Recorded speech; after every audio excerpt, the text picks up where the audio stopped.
إِنَّا خَلَقْنَاكُم مِّن ذَكَرٍ وَأُنثَىٰ وَجَعَلْنَاكُمْ شُعُوبًا وَقَبَائِلَ لِتَعَارَفُوا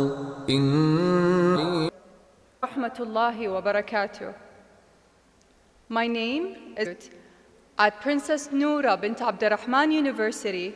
It is my privilege to welcome you all to English Language Institute's first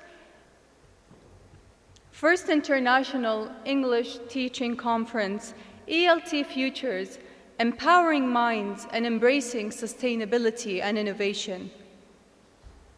This with the ambitious goals of Saudi Vision 2030.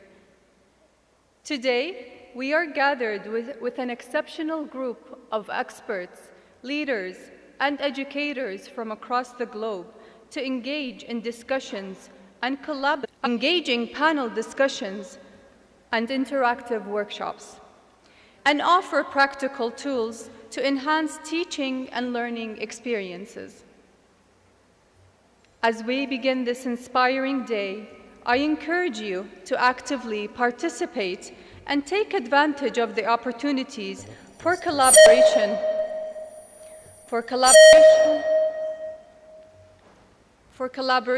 and networking. Wishing you a rewarding and inspiring day ahead. You to watch this brief video as it highlights ELI's impact and values that guide all its endeavors.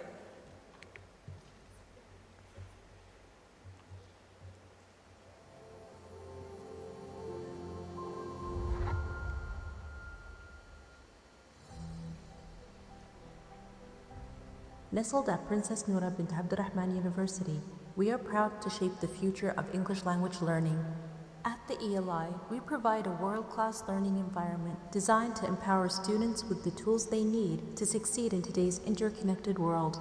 Accredited by organizations such as IDP and the British Council, we bring global expertise to our classrooms. Our facilities are designed to enrich as we continue to lead the way in English language education.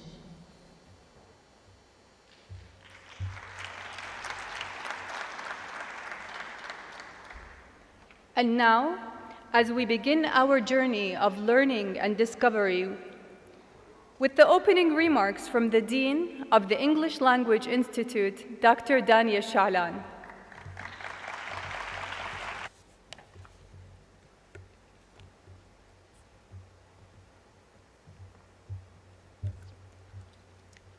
Assalamu alaikum wa rahmatullahi wa barakatuh. Your Excellencies, leaders, scholars, and distinguished guests. It is with great pleasure and pride that I welcome you all to the ELT Futures Conference, Empowering Minds and Embracing Sustainability and Innovation. First, I'd like to acknowledge key individuals in the realm of education. His Excellency, throughout the Kingdom, Inas bin Sulaiman al-Isa, who is truly always working with the English Language Institute and advocating for it. I also would like to acknowledge the remarkable efforts of the conference committee. Grateful. In line with the university's mission, the English Language Institute has been a hub of excellence and innovation. Its dynamic environment aligns with the demands of the evolving educational landscape and offers valuable opportunities for staying informed about emerging educational trends, pedagogical approaches, and up-to-date technologies. We are proud of our achievements, including earning prestigious accreditations from ELI. These milestones reflect our alignment with Princess Noura bint Abdurrahman University's strategic plan, which aim to develop competitive graduates, advance research and innovation, and integrating sustainability into every aspect of growth.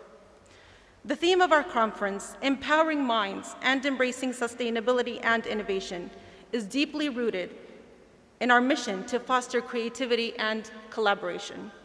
Undoubtedly, this event endeavors to ensure the creation of a space to explore and embrace ambitious initiatives in the field of English language teaching.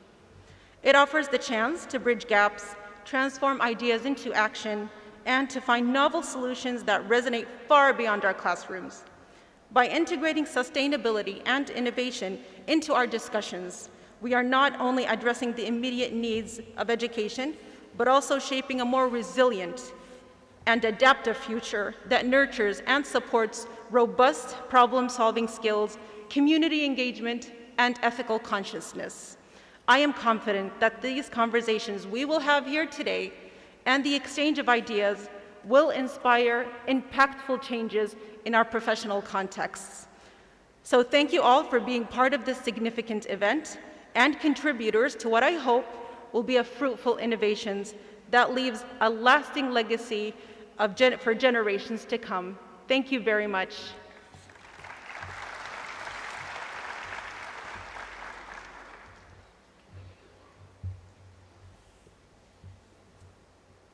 Thank you, Dr. Dania, for your insightful opening remarks. Our esteemed guests, and now, as we reflect on the importance of collaboration in advancing our mission, please allow us to express our sincere gratitude for the generous support of our sponsors. We would now like to invite Dr. Farah Al-Askar, Vice Rector of Academic Affairs, to honor the sponsors, joined by the Dean of the English Language Institute.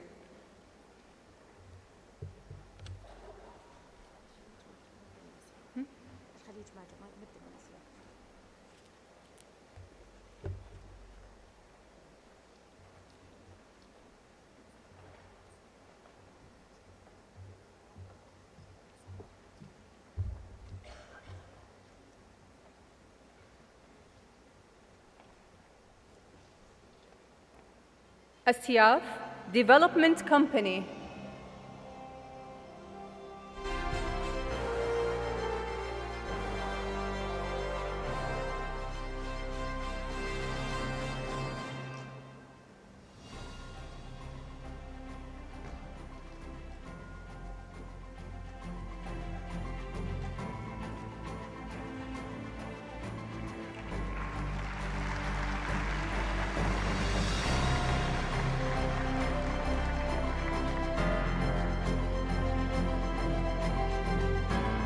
An education company.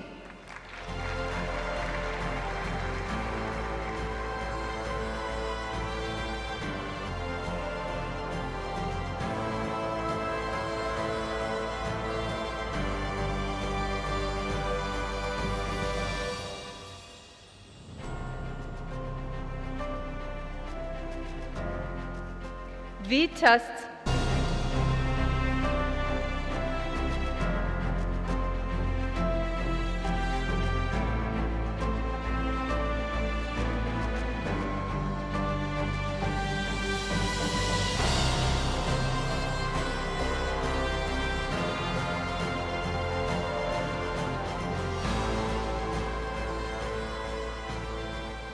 Thank you, Dr. Farah.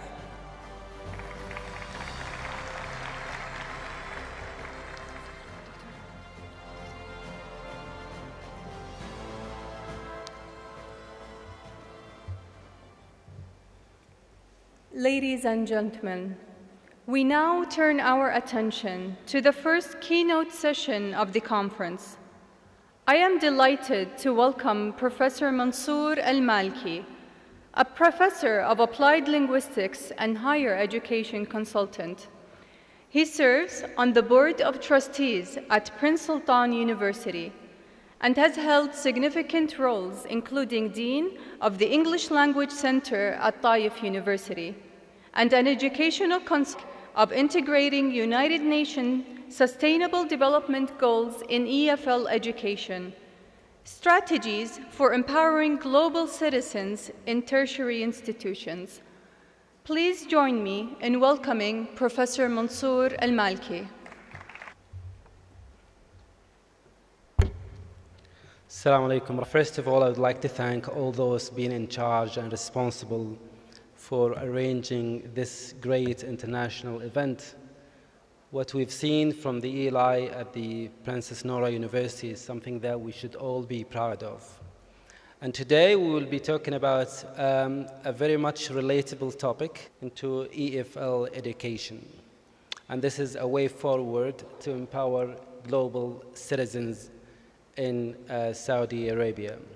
And talking about global citizenship, then what we've seen today from PNU students who are very cooperative, very active, and very well outspoken. So please join me to thank all the PNU students who've been very helpful since we arrived to this event. It's just something very, very amazing and something very that we should all be proud and something that we always have to cherish as individuals and as practitioners. Today, as we've just mentioned, talking about the global citizenship and how we better integrate the United Nations SDGs into EFL education. We would cover a number of topics, starting from the innovative teaching strategies, and then moving on to evidence-based. Anything is to be integrated at this level.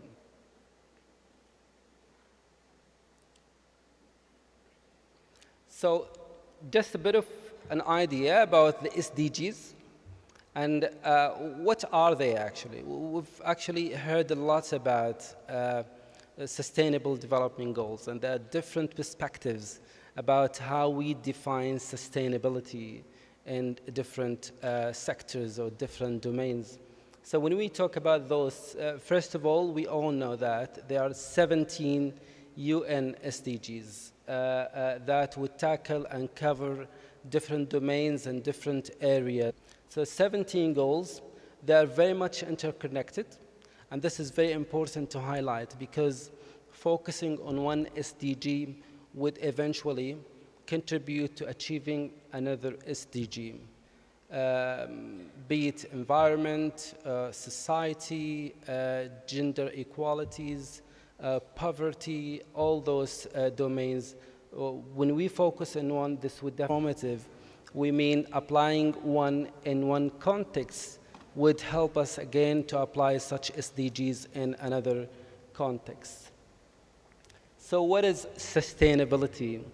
I intend if you do, and I've received actually lots of answers about what is sustainability. Is it just about green? Is it just about environment? Or there are other concepts that we should and we would need to discover at the same time. So lots of ideas that were emerged, listening and talking to different professionals, different sectors. I've received lots of comments here and there, but basically what we could come up with is that it's not just about going green. It goes beyond that. So it's not only thinking about recycling bins, or even planting trees, or turning off the lights. I think it just goes beyond that. And all what we've seen from different institutions implementing such concepts, their different practices, that's only covering one domain, which is environment and green. It just goes beyond that.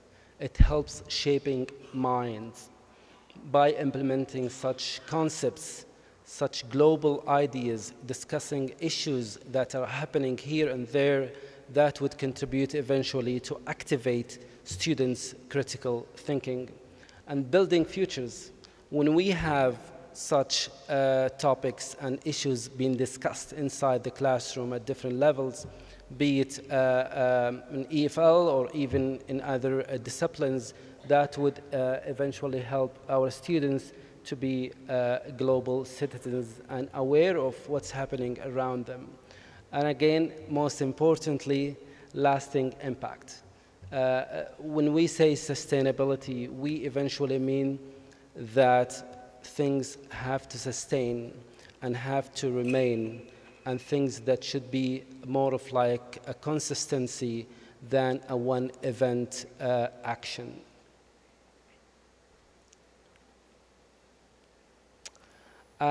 Yes, Saudi Vision 2030, it's clearly been stated in its different documents, and especially the Human Capability Development Program, which is activating and helping students and Saudi youth to be global citizens. So we as professionals, we as EFL educators, what is our role in achieving that objective? The Human Capability Development Program, as we all know, that it's been there not only with the Ministry of Education and its different programs, but in actually different sectors, different disciplines, and since the global citizenships or producing high quality individuals, those who are aware of global issues and can discuss ideas freely and bravely and confidently, that's our main goal as educators. How we can align those SDGs and with our EFL curriculum. I would say there is no better example, and there is no better context than the EFL context to embed and implant such concepts in education, simply because we all know that, and individuals to get exposed to different cultures and different ideas here and there. So language acquisition in itself is a way to activate such concepts, and that would lead us to produce and enable our students to be more of like culturally awareness. They, one way or another, when they're introduced to such concepts, they are culturally aware of what's happening around them, so then they can not only participate, but also respond to such issues and ideas. Again, when it comes to critical thinking, I think there's like lots of evidence, lots of studies that have confirmed the benefits of learning a second or even third language when it comes to activating such skills.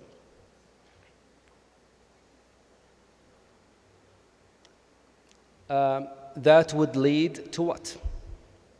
To having students with high order thinking skills, for them to be analytical and analyzing global challenges and suggest solutions to those, and then having sort of like evaluating such concepts, such ideas, and be part of what's happening globally and internationally.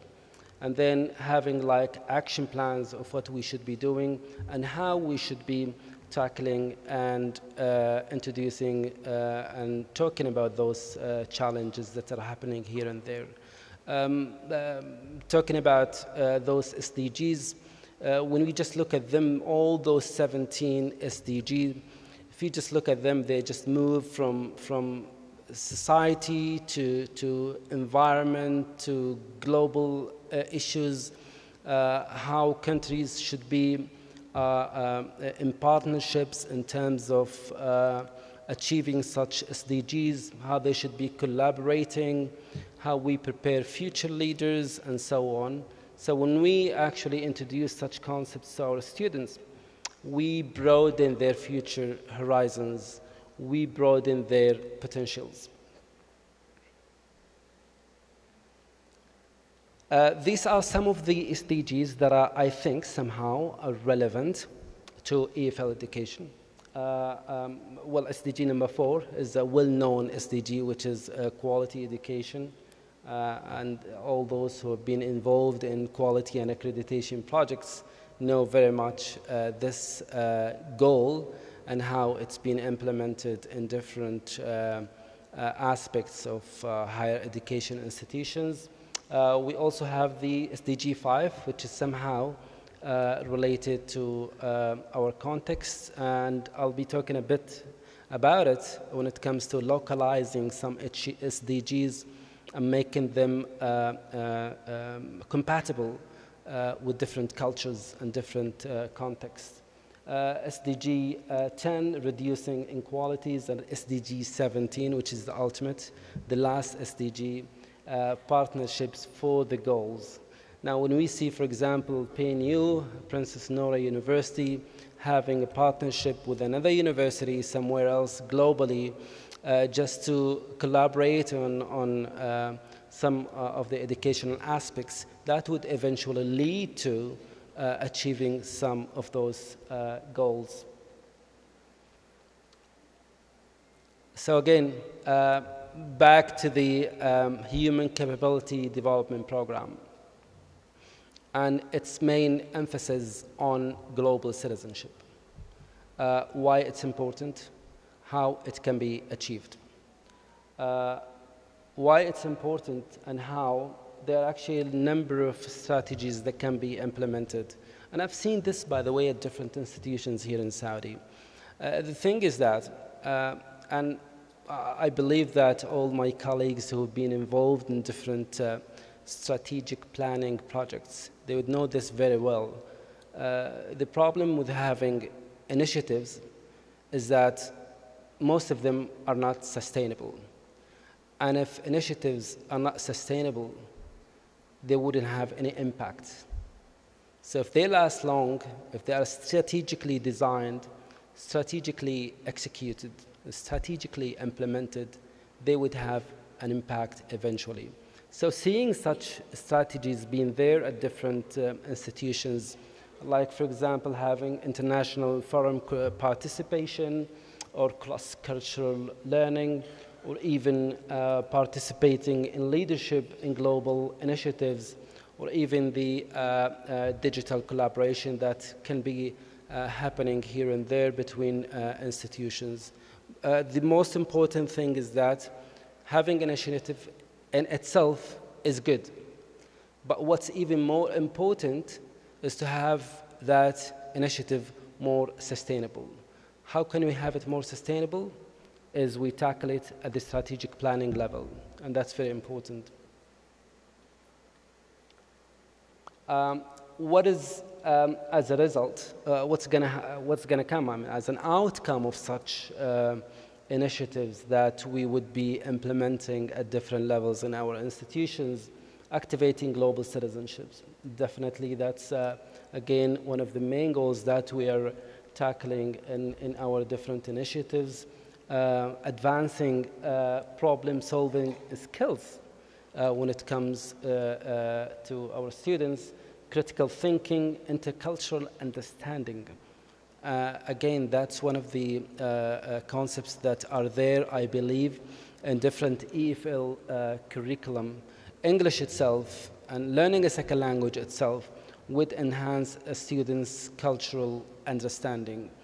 And finally, sustainable practices. Good example of sustainable practices is what we're seeing today from PNU or ELI. Remember, like a couple of months ago, I was part of their PD activity. And before that, like months ago, I was again witnessing some of their PD activity. And today we're having an international conference, which is again another PD activity. This is very sustainable, and eventually it would have an impact on different stakeholders. So sustainable practices is something that we all should cherish and be after.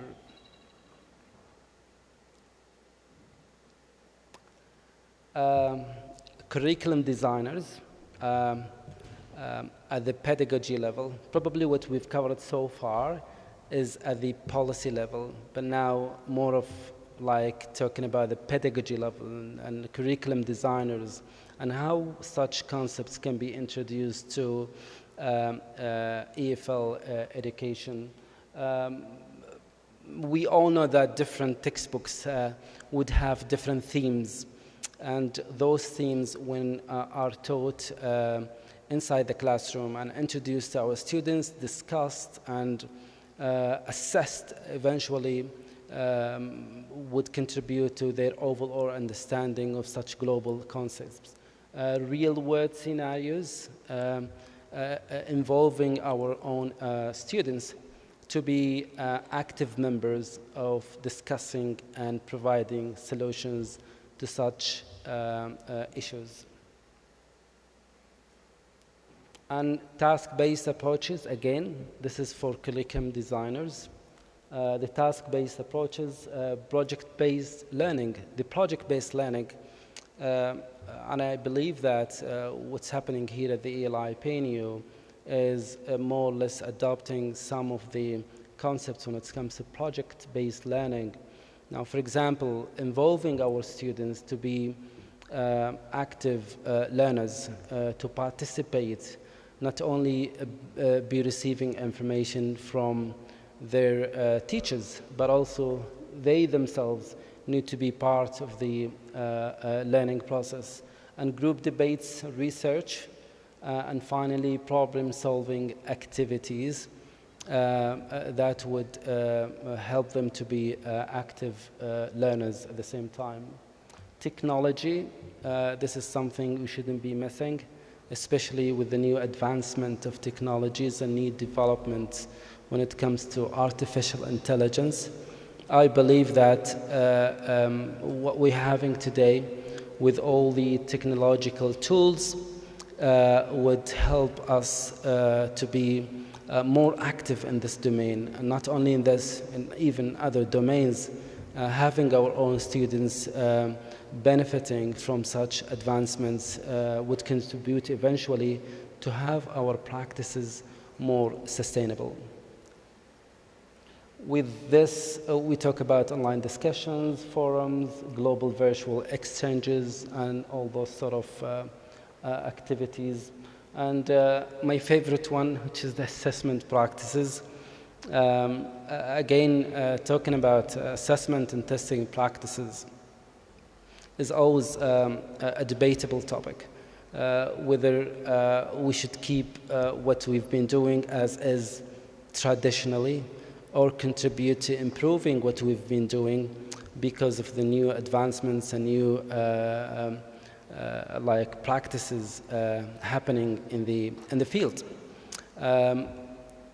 Usually, assessment and testing is the last domain to be improved. What happens usually is that we improve teachers, we improve their teaching strategies, and we go to curriculum designers, and we improve the curriculum and what's being taught inside the classroom. So usually assessment is the last one that we tackle, but it should be actually, in my opinion, it shouldn't be the last, it should come always at the beginning in order to reflect teaching and learning at the same time. So reflective assignments, oral presentations, and written projects, type of untraditional ways of assessing our students' learning. Stakeholder engagement, again, building partnerships. This is at a wider scope beyond the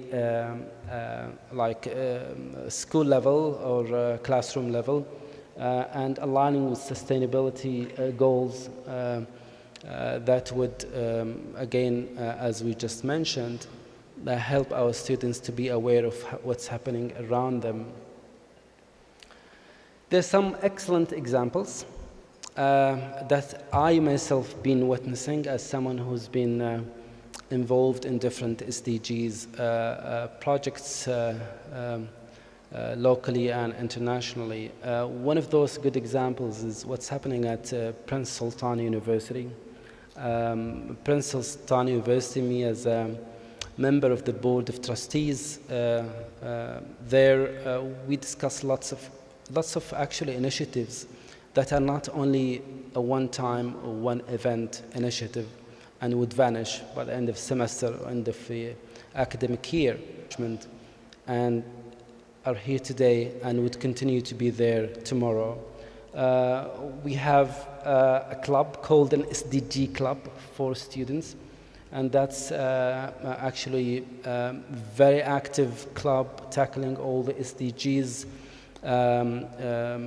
sending students globally, internationally to different international forums, hosting a number of activities that tackle all those 17 SDGs on a regular basis. Such initiatives would need to be there, not only at PSU, but even at other institutions. Another good example that we shouldn't be missing is PNU. There is a very successful program called SMOOC. SMOOC is a sustainable project, in my opinion. Why it's sustainable? Because since its establishment at PNU, it's actually continuing to be improving. It's actually embedding there at different levels, students level, students' activities, contributing to their overall awareness and positive learning experience. In my opinion, such graduate attributes, projects and initiatives are there again to last for a longer period of time because it's, as we all know, it's part of different accreditation and strategic planning activities.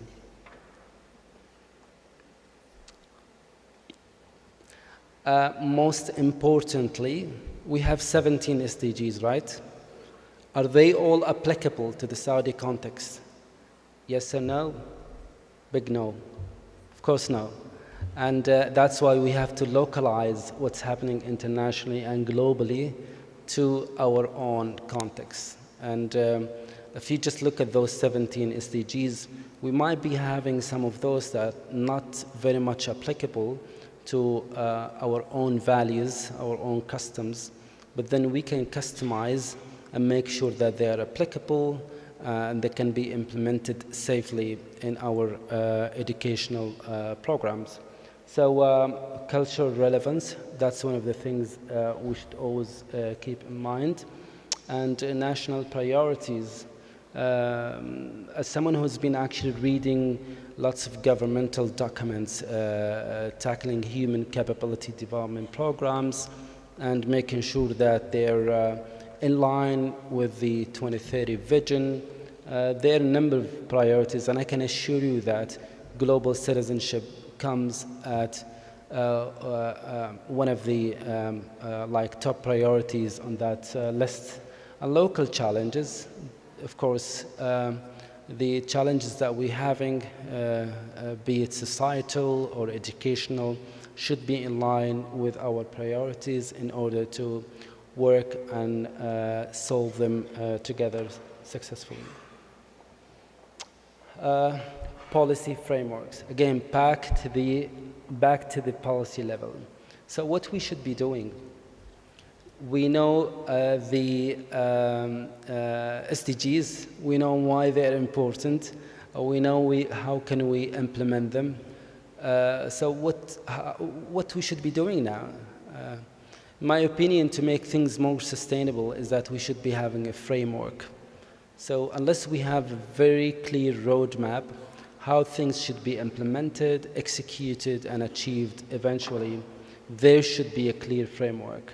And that could be initiated by language institutes or even by university administrations at the high level, understanding how this not only to be an initiative kind of project, but a strategic planning, long-term plan. Successful policies and lessons learned from different contexts here and there. Stakeholder-driven approaches. We should be receiving and having stakeholders' perspectives, be it educators, students, or even institutions leaders. Having insights from all those different stakeholders would eventually help us to have things more sustainable. Challenges, number of challenges, limited resources, time constraints, and traditional assessment methods that would prevent implementing such concepts. And there are a number of innovative solutions that would help us overcome such challenges. PD activities and PD programs, cross-disciplinary collaborations, and resource sharing and initiatives. Lessons learned from different successful similar projects. Institutional commitment. There should be institutional commitment to such, I would say, new models be implemented in EFL education, teacher training, curriculum development, and collaboration, as well as partnerships. Impact. Why it's important, how it can be achieved, and then what's the outcome. Critical thinking, adaptability, global awareness, proactive contributions. Again, another example from what we've seen today, all PNE students, very helpful, very active, very outspoken. They're everywhere. Wherever you go, they come and ask you, how can I help you? This is the type of students that we would like to have in our different institutions. Institutional benefits, global reputation, and probably those who know me well talking about international ranking projects here and there. I think this needs to be revisited because it's not only about research, it's not about how many papers you produce in a year, but it's about the impact of those research projects in place. No matter how many research articles that can be produced by a single institution, the question should be not about the quantity, but should be about the quality and the impact. And I believe that this should be heavily and seriously revisited when it comes to global reputation and international ranking, international recognition as well. Societal benefits, empowered communities, and sustainable developments overall. EFL education, developing change agents, multi-stakeholder benefits, keys to successful implementation, and having our future directions. Again, on my post on LinkedIn, like 3 days ago or something, I received different comments. One of them is from my PhD supervisor, Paul Gruber, when I asked about what does sustainability mean to you, and then I've got his input, and this is one of the books that I really, really and highly recommend, which is about sustainability of blended language learning programs. And I think it would be very helpful to be used as a roadmap for language institutes if they want to implement long-lasting projects. A second resource, which I highly recommend, not because it's my translated book, but it's very comprehensive, I can assure you. And I think it's sold out everywhere, but I can give you some copies if interested. Teaching Language and Promoting Citizenship. It's one of the books that were produced by Edinburgh University Press, and again, it's being used at different places as a guide for how citizenship should be implemented and promoted in different language institutes. So beyond traditional environmental efforts, it's far more than recycling bins or planting trees. It's about shaping the minds of future leaders and empowering those global citizens and ensuring our efforts would have a lasting impact. For leaders, it's making decisions that would contribute positively to the future generations. For us as educators, it's inspiring minds and embedding values for future generations. And for everyone, it's about taking responsibility and having real impact. Our role, we have the privilege dealing with our students every day, and especially us as language professionals, broadening and talking about different cultures that would enable us. This is an advantage for all of us, and I think we should be benefiting from this advantage and helping our students to be aware of different global issues. And that's the power of integrating sustainability into education. It's not just about communication, it's about connection. Language is not just about empowering your students to be able to communicate and respond, but it's about making connections, making meaningful connections. So to remember, and this is my favorite, which is, again, sustainability is not just about what we do today, but it's more of like what we would leave behind and the legacy that we would leave behind and what we would be having as last long-term impact for tomorrow. Thank you very much, and I hope that I could clarify what sustainability is and how it could be implemented in our different practices. I'd love to hear and get any input or insights from you. I know the topic is quite unique and new to our context, but I think with all of our contributions, we can put our remarks here and there and try to redefine some of those, I would say, traditionally perceived concepts. So always remember, whenever you find someone talking about sustainability and thinking about greens only, please talk to them. It's not just about going green, it's actually about going forward. Thank you very much.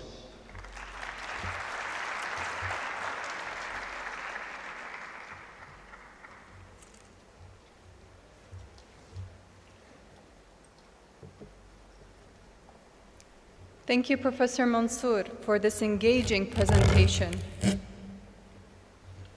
Your insights on integrating the UN and SDGs into EFL education are truly invaluable.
and Embracing Language Sustainability and Innovation, moderated by Dr. Hanouf Al-Gasham.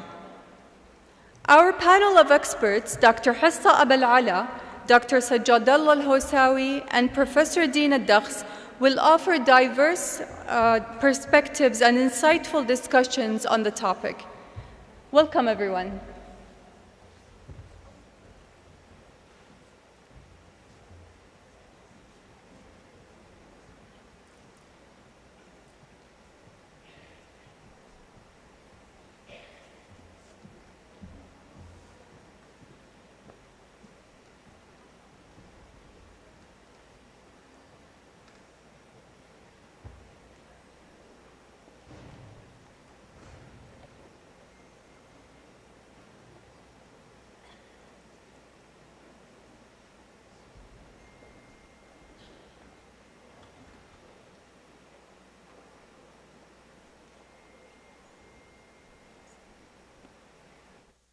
بسم الله الرحمن الرحيم.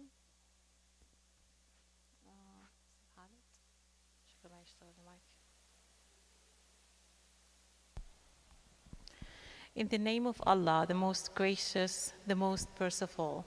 Good morning, ladies and gentlemen. My name is Dr. Hanouf Al-Gasham, and I am honored to be here today to moderate this exciting panel discussion on embracing language sustainability and innovation. In today's rapidly changing world, English language teaching must adapt to meet the evolving needs of our learners, harness the power of technology, and promote sustainability. To guide us through this very important discussion, we have three esteemed panelists. Dr. Hissa Abel Ala is an assistant professor of applied linguistics with extensive experience in higher education. She has held various leadership positions and advisory roles. She is the founding chair of the Department of Applied Linguistics and the founding dean of the English Language Institute at Princess Noura University. She served as the dean for 6 years, where she oversaw strategic planning and management of all affairs of the institute. Welcome, Dr. Hissa. Professor Dina Dakhs, Chair of the Linguistic and Translation Department at Prince Sultan University, with extensive experience in university teaching, adult education, and educational leadership. Professor Dakhs brings invaluable expertise in understanding the evolving needs of learners and promoting innovation in language education. Welcome, Dr. Dina. Dr. Sajjadallah Al-Hawsawi, Associate Dean of Student Affairs at the College of Sciences and Health Professions at King Saud bin Abdulaziz University Health Sciences. He is the head of the IT Technology Support Department with research interests in curriculum development, assessment, and the integration of technology in education. Dr. Al-Hawsawi is at the forefront of exploring how AI and VR can transform language learning. Welcome, Dr. Sajjad. Our expert panelists will explore how we can envision the future of ELT, integrating AI, fostering digital literacy, and ensuring inclusivity while remaining deeply connected to our culture. Let's embark on this journey of discovery together. We will start with Dr. Hissa. Dr. Hissa, in the context of ELT Future, Empowering Minds, Embracing Sustainability and Innovation, how can we envision the future of English language teaching, considering the evolving needs of learners, the role of technology, and the importance of sustainability? Thank you very much, Dr. Hanouf, for your introduction, and thank you for this question. Actually, this is a very big question. As we all see, the educational landscape is shifting dramatically, and we can, as educators, no longer confine English language teaching to textbooks or rote memorization. Also, our learners are global citizens in a digitally connected era, so they expected from us an educational experience that is vibrant, customized, and effective. As educators, we need to equip them with the linguistic is not a disruptor, it's an enabler. However, we need to use technology to serve our pedagogical goals, not dictate them. So as educators, we must embrace EA tools, and we have to create and design an immersive, engaging learning experience for students. The most important thing, we have to ensure that technology enhances human connection and critical thinking. For sustainability, like what we have seen in the previous session with Dr. Mansour al-Malki, he went in depth in sustainability and SDG goals. Sustainability must be at the heart of our pedagogy. We have to cultivate environmental awareness among our learners, and we have to empower our students to use English language to address challenges, global challenges, from the climate change to the social justice. They have to communicate using the English language. And the future of ELT needs a paradigm shift.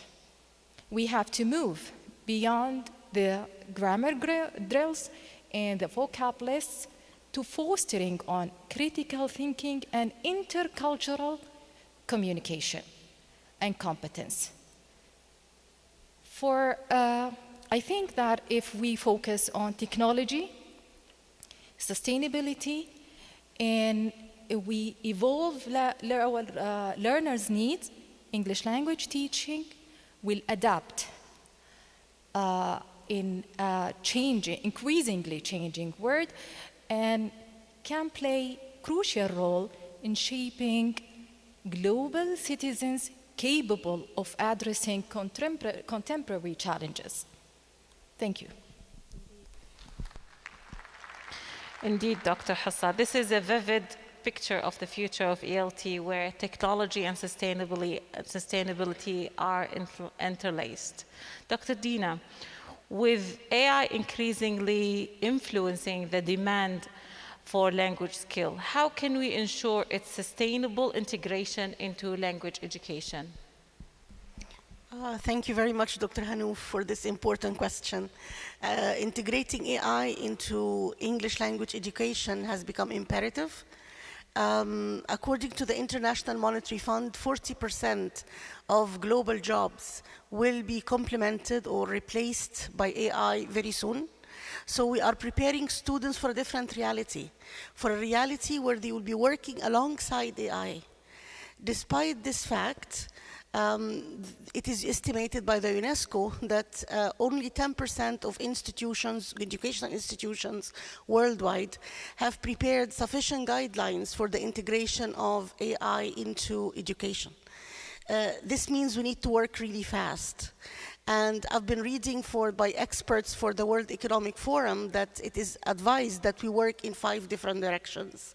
The first thing is to foster policy making, and this is by making sure that we have a task force for AI integration in education that includes educators, employers, students, community representatives, policymakers, to ensure that we make the right policies and also ensure effective implementation.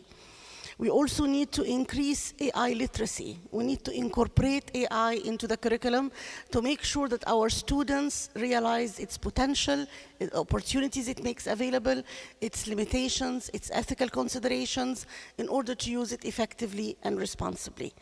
We need to consider also building capacity.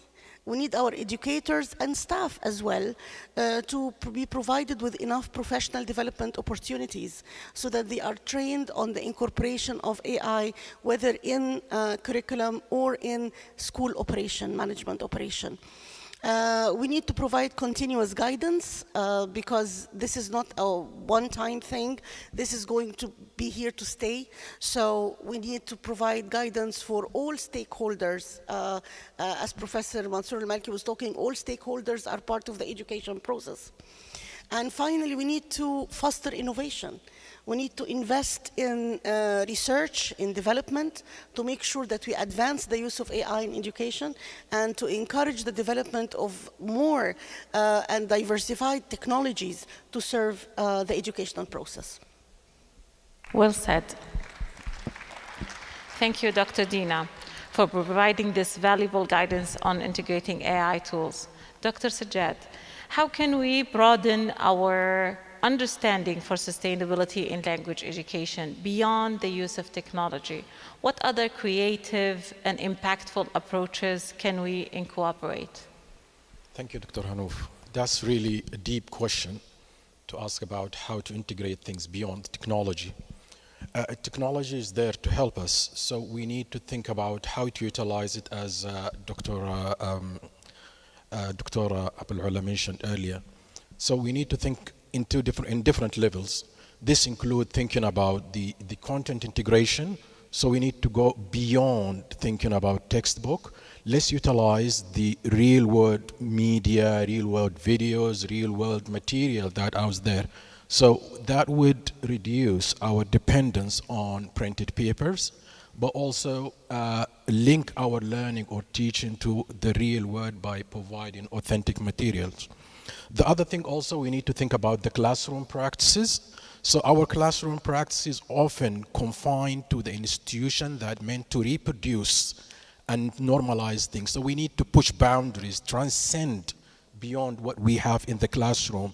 Let's take the learning a little bit step beyond the boundaries of our institutions. And furthermore, let that learning be led by the student themselves. So we need at some point to learn about our student. We learn about ourselves, what we can do, but we don't know much about our student. We have to remember, these students are different generations. So they are the Z generation.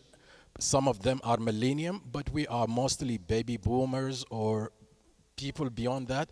So we claim that we understand them, but let's go beyond that and think who they are and try and teach them in a particular way that they understand, not the way we understand in sustainability.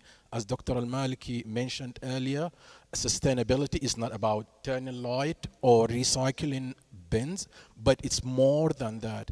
It's what it helps the earth to stay and keep the long-lasting impact. Thank you, Doctora. Thank you. Your insights reminds us that sustainability encompasses a wide range of practices. So bearing in mind the rise of AI-driven assessment tools, Dr. Sajjad, back to you.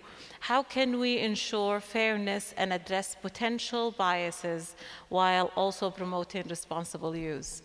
Thank you. AI and assessment, so that's also another controversial questions. But the first thing we need to think about really is fairness and addressing the biases on these machines.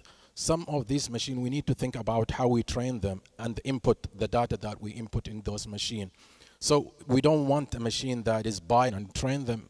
That's something that is diverse and represent everybody. We need also to whether they use AI and to what extent it used and what exactly it has been used for. Similarly, we need to do that in our classes, so we don't need to shy away from the AI and make the student feel guilty that they use the AI, but we need to show them how to embrace the AI and how to prompt engineer the AI in order to help them learn and find information easily.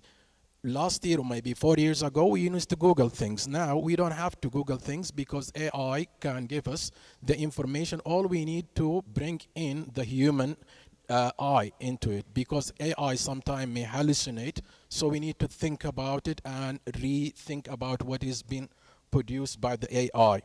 Furthermore, think about digital citizenship. Digital citizenship, most of the people now, most of the open AI now, it's using data from all over the world. We are here in Saudi, we're not excluded. We are part of the global world and we are connected with them. So whatever issues around, we need to present our own version of that, and our voice should be part of those digital citizenship. AI ethics.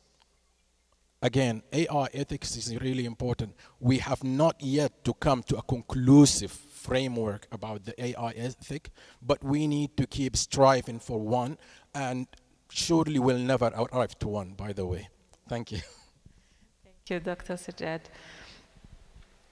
Okay, Dr. Sajjad has raised crucial points about the ethical use of AI in education. Dr. Hassa, how can we equip our learners with the skills and knowledge to navigate the digital world responsibly and ethically, particularly when it comes to evaluating online information and fake news?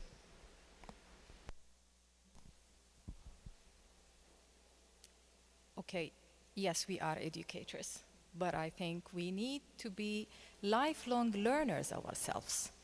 The digital world is constantly changing, and we have to stay ahead of the curve and adapt our teaching accordingly. And I believe this is a shared responsibility. Educators, parents, community all play a role in preparing our learners for a digital future.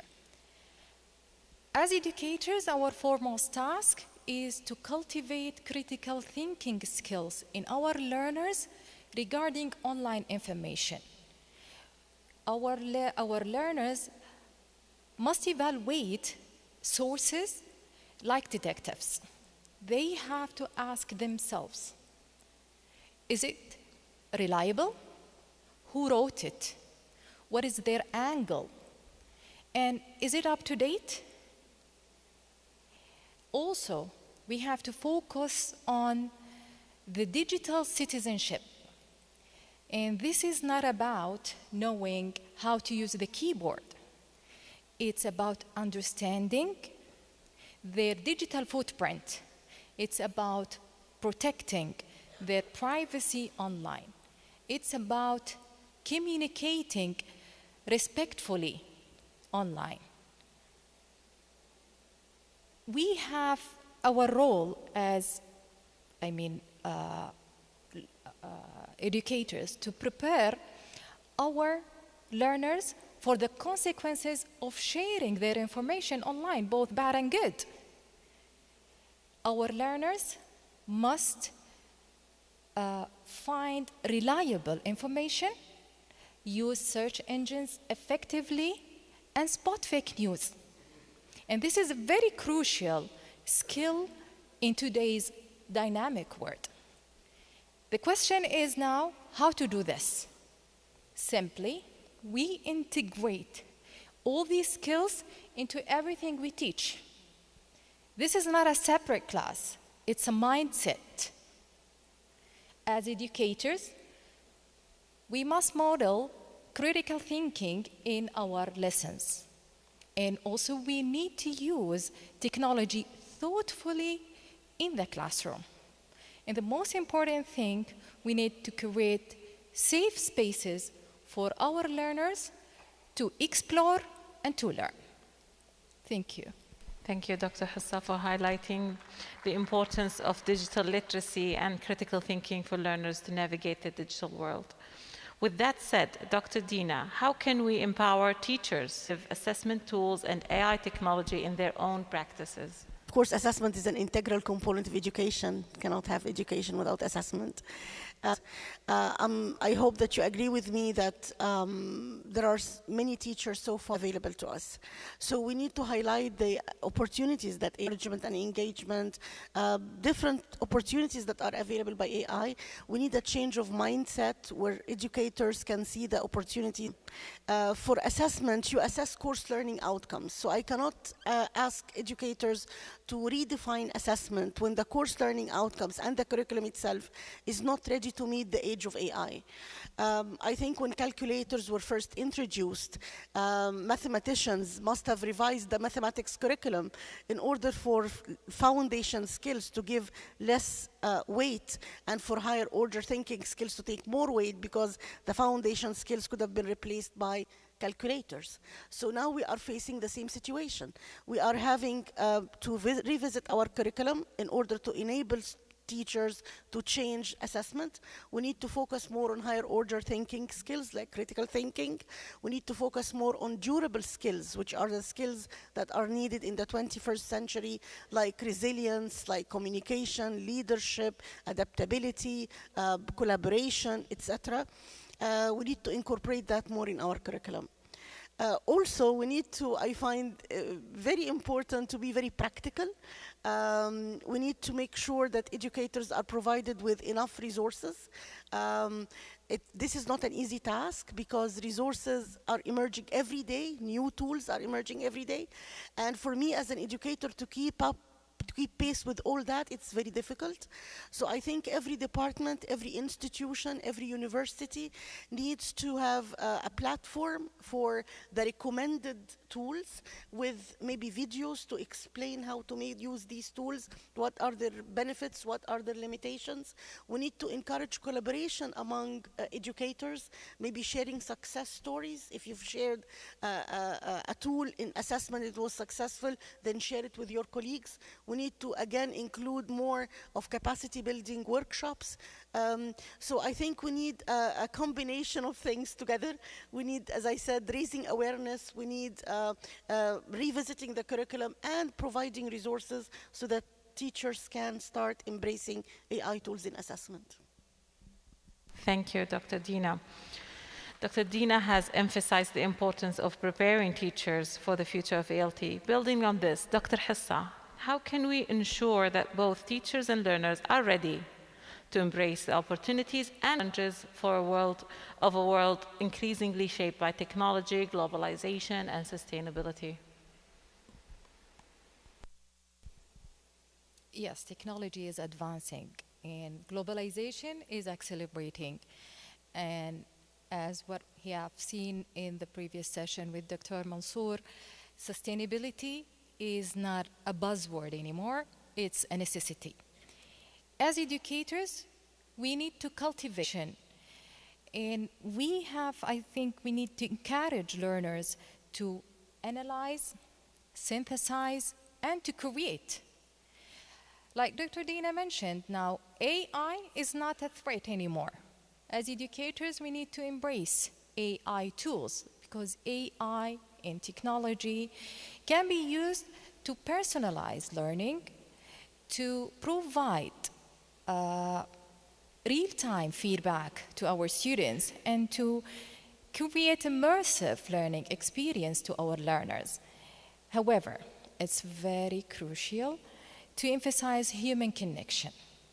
We have to ensure that technology enhances the role of the teacher, not replaces it.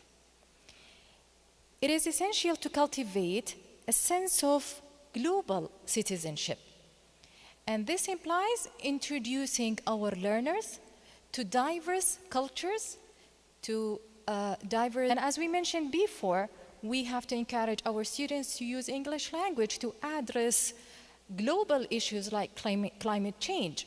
They have to communicate using the language as a communication and to collaborate with the English language.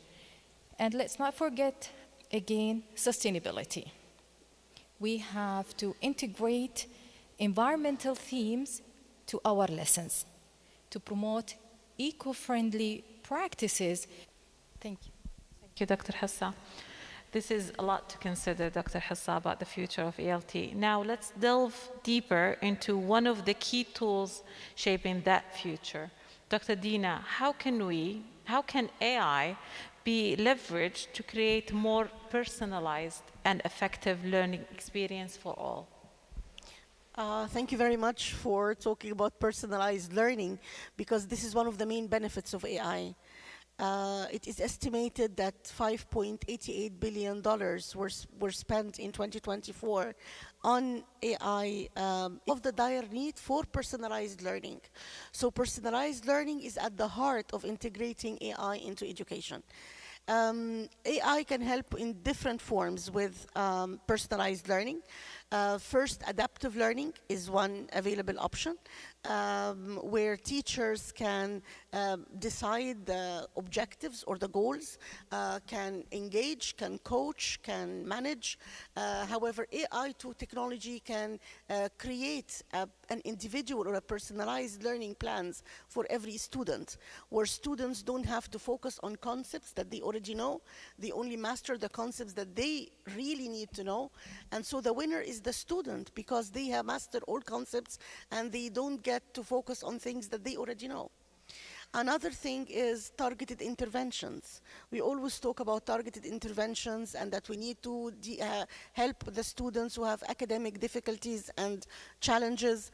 I think with the presence of AI and its ability to analyze the performance of students, we will be able to consider these difficulties and provide help and support through practical exercises, remedial materials, one-to-one tutoring. This will be targeted interventions, will be easily to manage. Predictive analytics is another area for AI. Its ability to analyze performance, behavioral data, engagement levels, environmental factors. It will be able to forecast for us how the future of learning will be like. And so what to focus on, what do we need to give more attention to. Also, let's talk about education accessibility. We always want to have education accessible to everyone equally, but we have students with special needs, students with special difficulties. AI will transform the education process into a dialogue between the system and the students. And so it will be able to adjust content based on individual education accessibility requirements.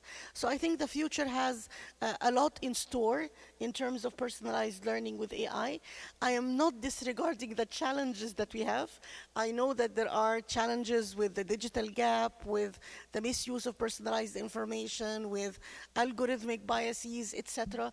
But I think the future has a lot in store for us in personalized learning, and with investing, as I said earlier, in research and development in this area, we'll be able to come up with solutions. Thank you, Dr. Dina, for this assessment practices changes. Again, another thank for mentioning assessment again.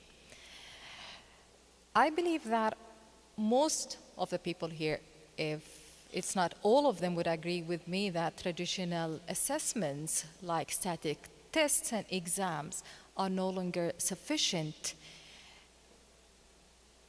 for assessing the language. Why? Because they don't meet the requirements of today's dynamic future. We need to adopt more authentic assessment techniques that evaluate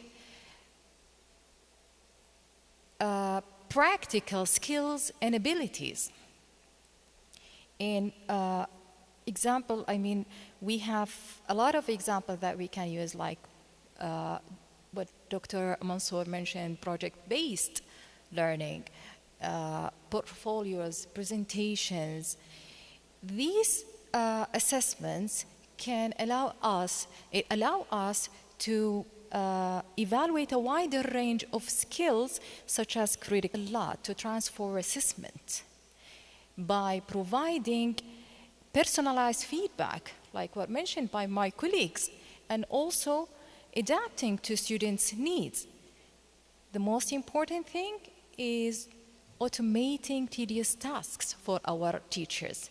Simple example, grading multiple choice questions will allow the teachers to focus on providing feedback on complex projects and essays. And this can make their life easier.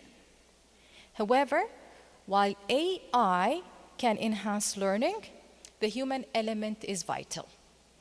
So we need to ensure that our assessments are fair, meaningful, and aligned with our learning objectives. And this can't be done with AI. It needs a human to do it. Thank you. Can't agree more, Dr. Hissa. You have given us a glimpse into the future of assessment. Now let's explore how we can make that future and policymakers to ensure that English language educators. So with the educators, the first thing really I cannot emphasize enough this point, I need to know who I'm dealing with. Completely different from our generation.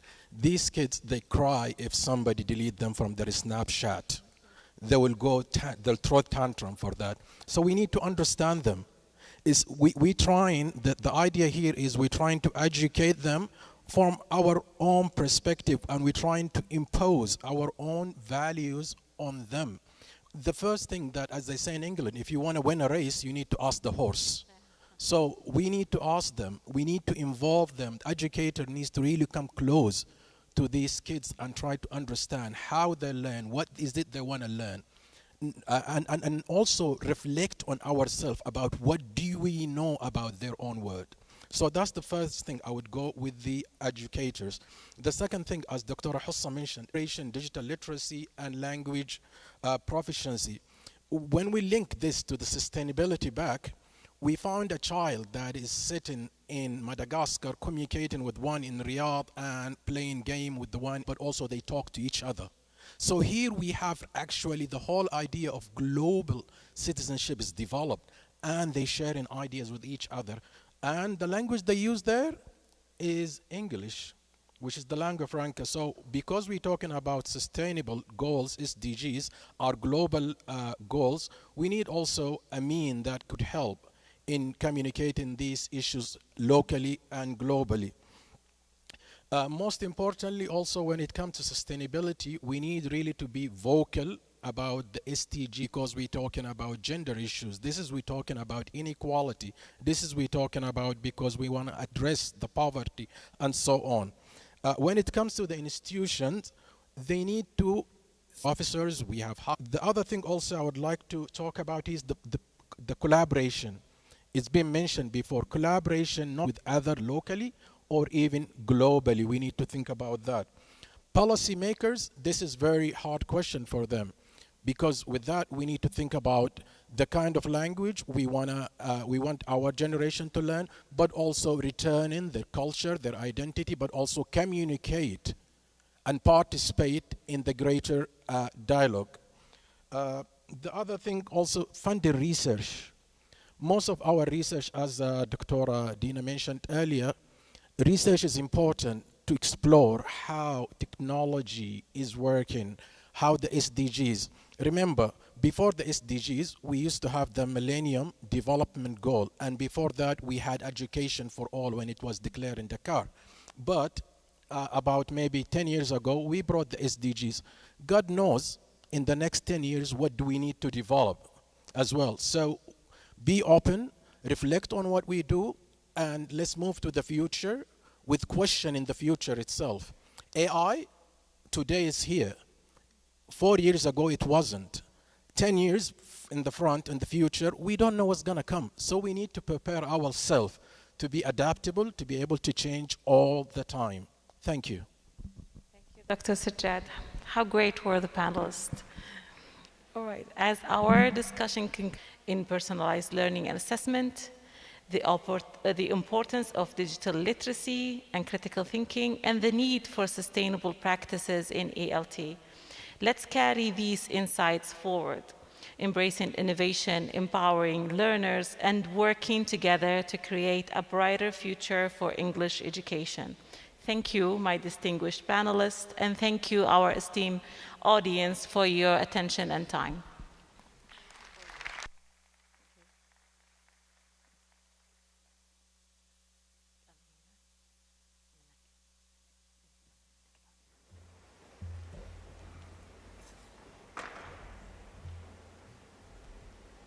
A huge thank you to our outstanding panel for their contributions. Your expertise and enthusiasm have truly enriched this discussion. Now, it's time to explore the diverse range of workshops. Please refer to the Book of Abstracts, the screens, or the event organizers for more details about the workshops. We look forward to seeing you back here in the main hall after the lunch break. Thank you.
تيست مايك. بسم الله الرحمن الرحيم.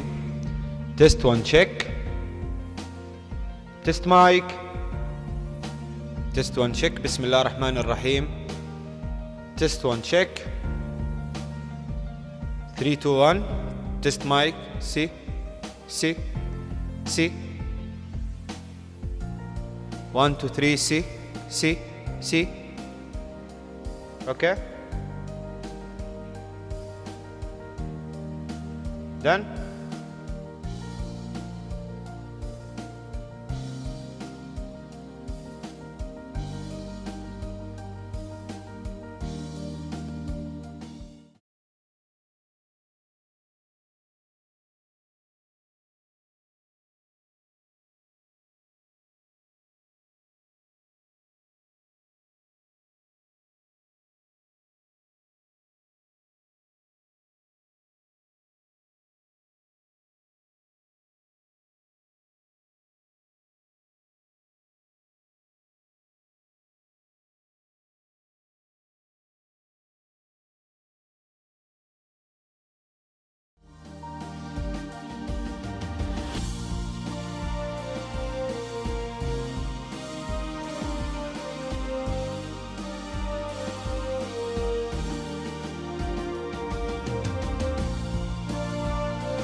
السلام عليكم ورحمة الله وبركاته. Once again, welcome to ELI's International Conference, ELT Futures, Empowering Minds and Embracing Sustainability and Innovation. My name is Rima Al-Ataybi, the host for today's event. It is my immense pleasure to extend a warm and hearty welcome to each and every one of you gathered here. Today, we stand on the brink of a special event, an event that is not just about the knowledge we gain, but the relationships we build and the memories we create. We have a lineup of distinguished speakers who are leaders in their respective fields. Their insights and experiences are nothing short of a treasure trove, ready to inspire and provoke thought among us all. We urge you to engage actively and to question boldly. We will now move to our second keynote session, an important topic: what have we learned in the last 10 years in language assessment research in Saudi Arabia? This speaker is an associate professor in assessment at Al University. She holds a PhD in applied linguistics from King's College London. Her research interests are focused on learning and teaching experiences in higher education context, assessment practices, and assessment literacy. Please welcome Dr. Samar Al-Musa.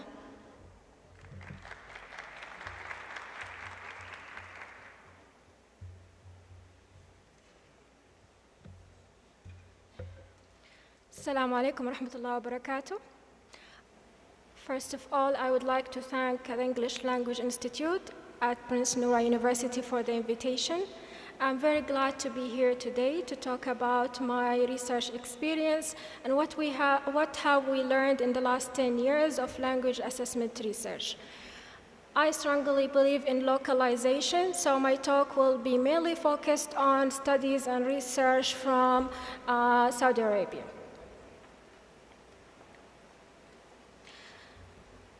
Inshallah, today I'll cover an overview about language assessment in general, language assessment literacy and why it's important and the kind of research that we work on.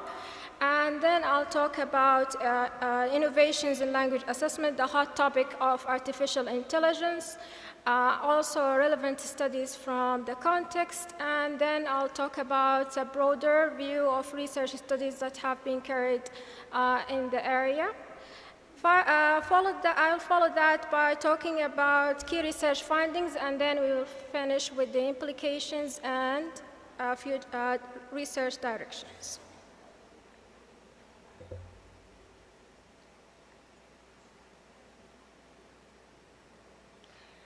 I have been blessed in the last 10 years to work with colleagues, different teams on different research projects about classroom-based assessment, the use of assessing productive skills.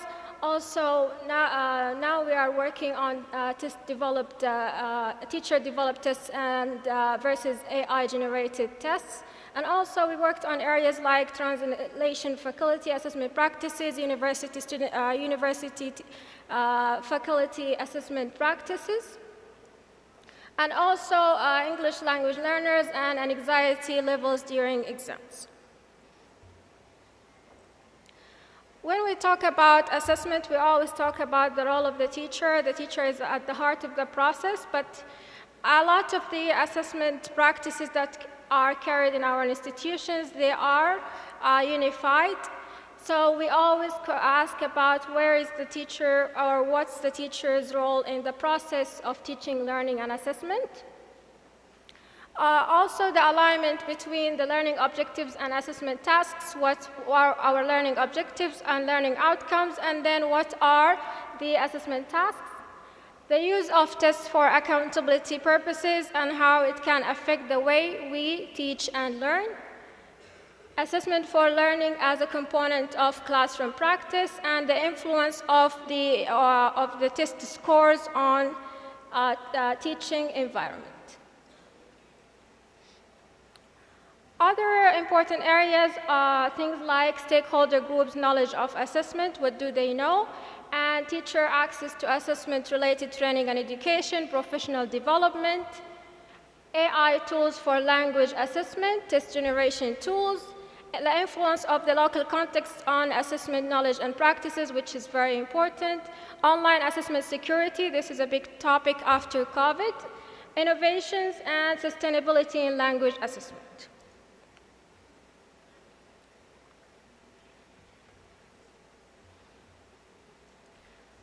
What do we need to learn about language assessment literacy? The knowledge, skills, and abilities required to design, develop, maintain, or evaluate large-scale standardized, or could be small-scale, classroom-based tests, familiarity with the test processes, awareness of the principles and concepts that guide and underpin practice, including the ethics and codes of practice, and the ability to place knowledge, skill, process, principles, and concepts within their wider historical, social, political, and philosophical frameworks in order to understand why practices have arisen the way they have, and evaluate the role and impact of testing on society, institutions, and individuals.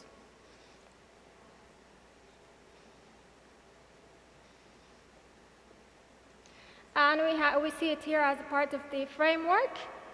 Now I'll talk a little bit about Tyler's work in 2013, which is an attempt to look at language assessment profiles for the stakeholder group in 8 areas, which are knowledge of theory, technical skills, principles and concepts, language pedagogy, sociocultural values, local practices, personal beliefs and attitudes, and finally scores and decision making.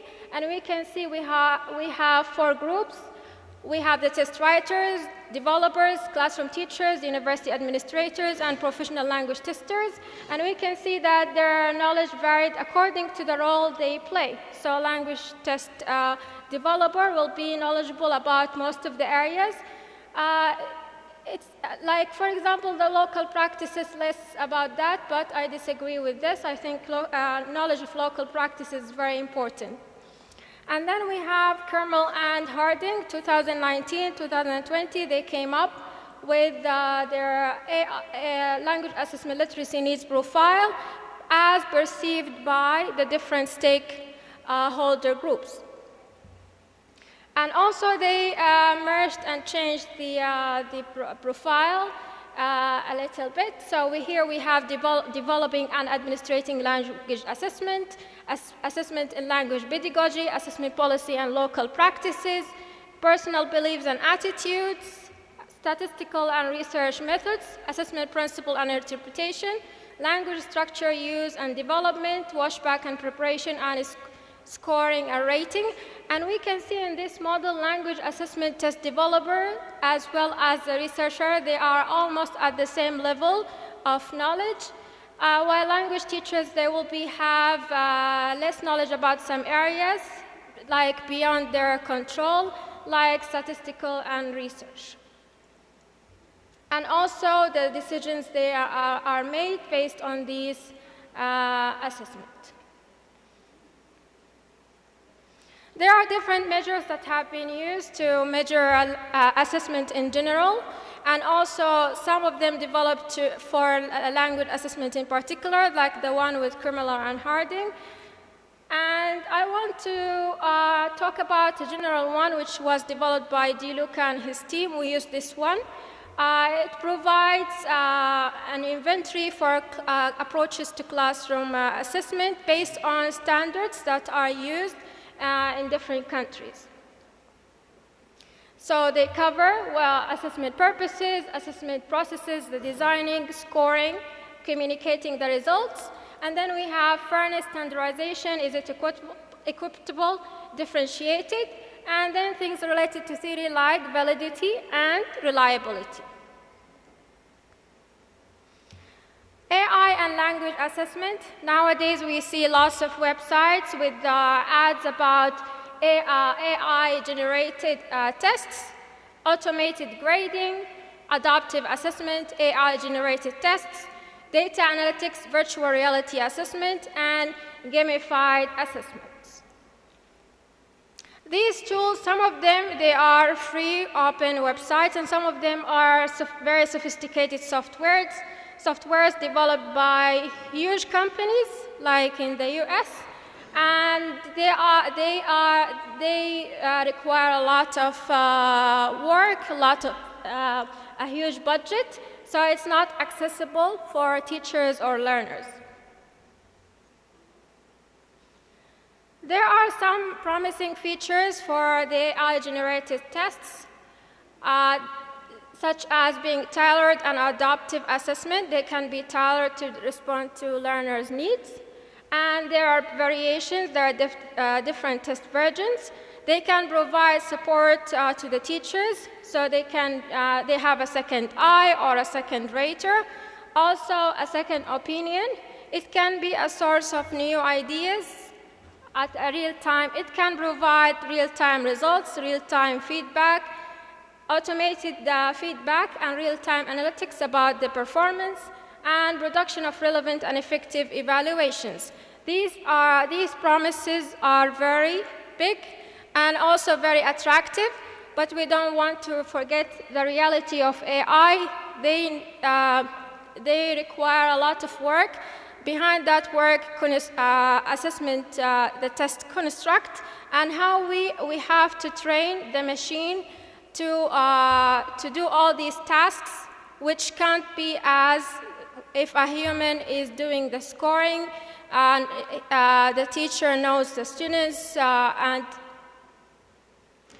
their needs and how they are performing there.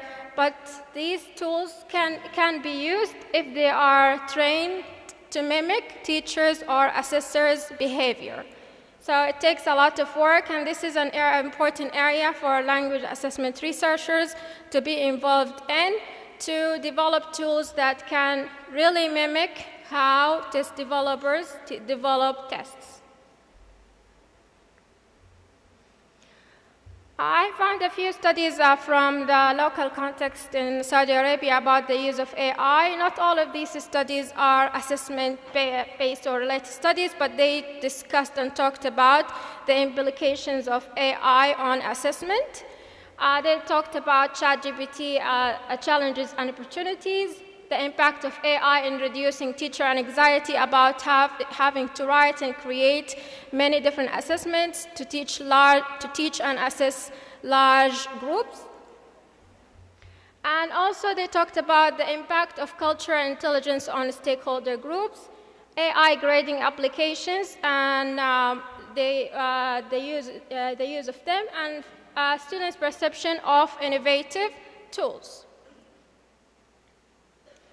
There are some limitations and challenges. One of them is localization, because, as I said, these tools were or are developed in, for example, countries like the US.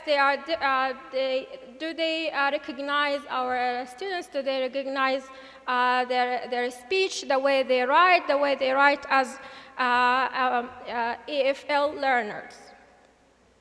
Also, the unified assessment practices in our institutions. It can limit the way we can use AI innovative tools in assessment. Technical barriers and technology, which is related to the institution budget. If you want to use very sophisticated tools, it requires an institutional budget. Ethical considerations about the use, storage of the students' information. Scalability, that these tools, they need a lot of work to work on differentiation, including different groups. And institutional policy, some institutions, they prevent the usage of AI, and they block the AI websites. So, and then the cultural norms. Are we ready for this different culture of teaching and assessment? while we have a traditional curriculum. And then I will summarize the studies related to assessment, innovative assessment tools. What are the steps that we need for implementation? To review the institutional policies, do they allow them or not? Evaluate what do we have, what do we work on right now, how do we do things? Learn from local experience, other universities, test innovative tools, and then integrating these innovative tools in our practices. Training staff and students as well is a very important aspect. Monitor and evaluate the process, and then identify necessary improvements, and the cycle continues. And now I'll talk about the broader lens of language assessment research in Saudi Arabia. There have been lots of research being carried out using different instruments like interviews, classroom observation, infographic, surveys, focus groups, analyzing official documents. Some of these studies focused on formative assessment and the challenges of using formative assessment while using other forms like continuous assessment, learner-oriented assessment, online assessment tools like use of Google Forms, Cartive. Also, language assessment during COVID-19 was a huge topic. Assessment practices, belief, and attitudes toward language assessment, and how teachers' beliefs, attitudes can affect their practices. Assessing speaking and writing skills. And finally, the mental health, students' mental health, and how it can be affected by assessment. Other research that some of them that we have worked on about theorization definitions of assessment in our official documents and how it's perceived, professional development and current needs, and students' mental health. What are the key research findings? What did we learn from these research papers? First of all, the teacher's role in assessment remains limited, given that our assessment is unified and teachers only access to small and limited task of assessment. We all know what is assessed is what's focused on. Lack of inclusivity and representation in developing the assessment tools to assess diverse linguistics. And there are many questions about the validity and reliability of AI-generated tests.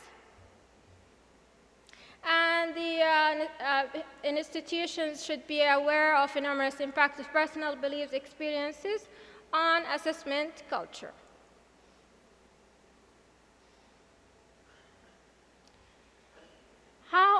Also, a very important topic is the impact of summative assessment on how we teach and how we learn, and also that most of the assessment tasks are written MCQs exams. Transnational English language teachers' assessment concept and practices were found to be very similar. One reason for that is because they follow the same, we have a unified system. Unlike in some other countries, they are different in the way they teach and assess language skills.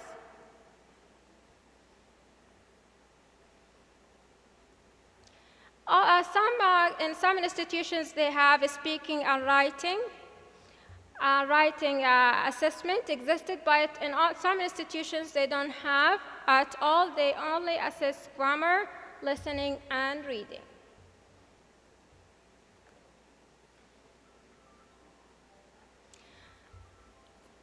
One of the key research findings is the teachers, they want to maintain the balance between summative and formative assessment, and they found this very hard and challenging. Also, top priorities, they want to learn more about peer assessment, group assessment, and providing feedback. They need to learn about writing test items and marking and scoring them.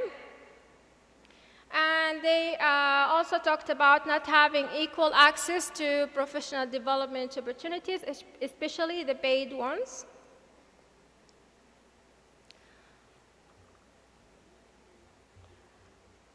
What are the research implications? First of all, is like we need to have assessment clearly defined in our official documents. And the design of PD programs should respond to teacher-specific needs.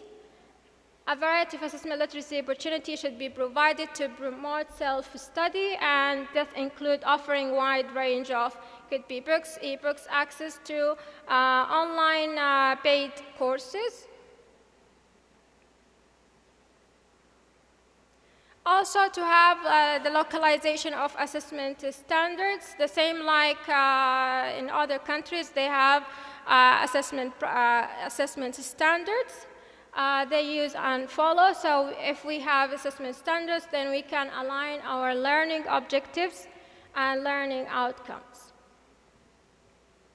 Also to test international language assessment literacy measures like Kermel and Harding, we can test the measures in our local context and adjust them accordingly. And to review, public university should review their assessment methods and instruments and should include more active assessment tools which can help students to practice and develop their productive skills. Future directions. We want to explore test banks and assessment specifications. AI tools and language assessment. Research in the area is still very limited. Stakeholders, language assessment literacy measures. Also, knowledge of assessment literacy, especially decision makers. Teacher education, documents and their courses components. Other areas looking at analyzing teacher-made tests, quizzes, how they, to understand the way they design and the process in which they design their assessment tasks. Also to analyze presentation, writing projects and assignments, other assessment tools, formative assessment tasks and activities. As I said, well, they have a very limited weight, but still we want to look at the way they do these assessment tasks, and exploring assessment standard, exploring institutional support, research with the policymakers about whether they will support the use of AI innovations. And then another final area is exploring sustainability in language assessment with this technology. That's pretty much it, and thank you for listening.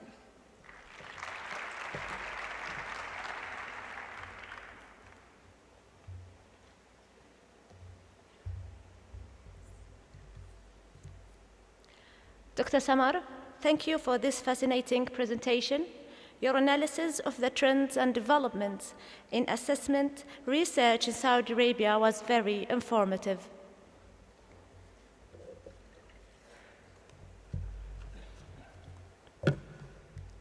Now, let's move to our second panel discussion titled Sustainable Practices in ELT, How Accreditation Can Drive Positive Change. This session will be moderated by Ms. Ashwaq Al-Jahlan. Joining her on the panel are Abir Al-Qahtani, Dr. Lou McLaughlin, Tom Kiddle, and Professor Mansour Al-Malki, all bringing their expertise in accreditation to this important discussion.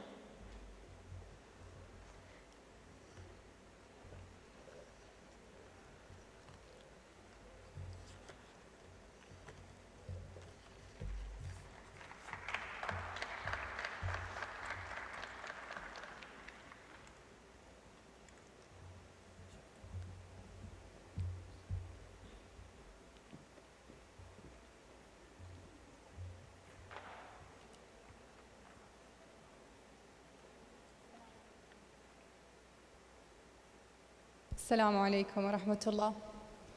And good afternoon, everyone. Welcome to our panel discussion on sustainable practices in English language teaching, how accreditation can drive positive change. So I'm delighted and pleasure to welcome and introduce our panelists who bring a wealth of knowledge and experience in this important topic. Professor Mansour Al-Malki, a professor of applied linguistics, he served as the vice president for development and quality at Chagra University. He's a certified reviewer for the Commission on English Language Program Accreditation, CEA, in the US, and is actively involved in several linguistic associations. Ms. Abir Al-Gahtani holds an MA in TESOL and brings over a decade of English teaching experience at Princess Noura bint Abdurrahman University. She has been awarded the Noura Influential Faculty Award and also served as the Vice Dean of Quality and Development at the English Language Institute. And with us online, we have Dr. Lou McLaughlin, who holds a PhD in Applied Linguistics. She's the Executive Director of Evaluation and Accreditation of Quality Language Services, EQUALS. And finally, Mr. Tom Kiddle, holding a master's degree in language testing and is the Director of Norwich Institute for Language Education, NILE, in the UK. So welcome, everyone, and thank you for being here today and for sharing your expertise with us. So as we navigate challenges such as globalization, technology, and diverse learner needs, accreditation plays a crucial role in ensuring that our educational standards not only meet current demands, but also foster a positive impact on our communities and environment. With that in mind, let's dive into our conversation by exploring the current landscape and how accreditation can drive a meaningful change. So we'll open this discussion with Dr. Lou.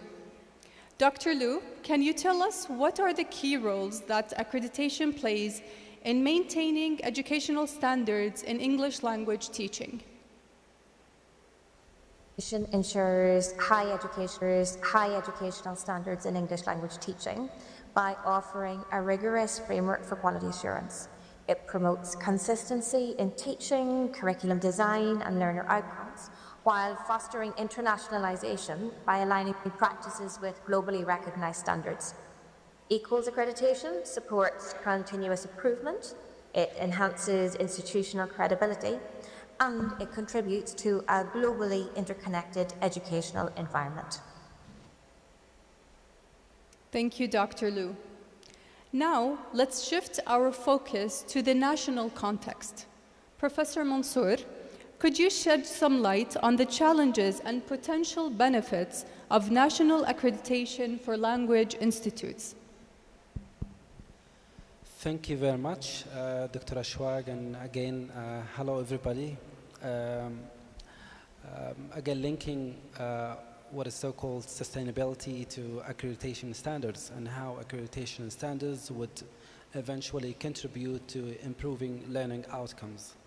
When we say challenges and benefits, I think these two domains should be tackled very carefully because each challenge would eventually affect each potential benefit that would come at the end.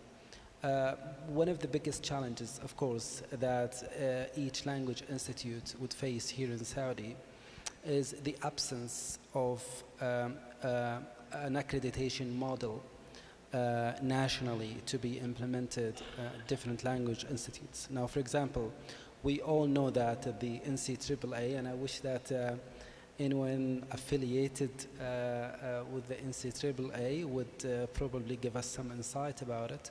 Because from experience, language institutes here in Saudi don't have an accreditation scheme that can be implemented for them by the NCAA. So there is actually a complete absence of a category for language institutes to be preceded for that domain.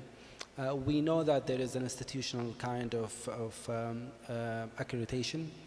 We all know there is a programmatic accreditation as well, but not for language institutes. Language institutes don't offer a degree, and for that reason, they're not covered by the national accreditation scheme that is currently being implemented.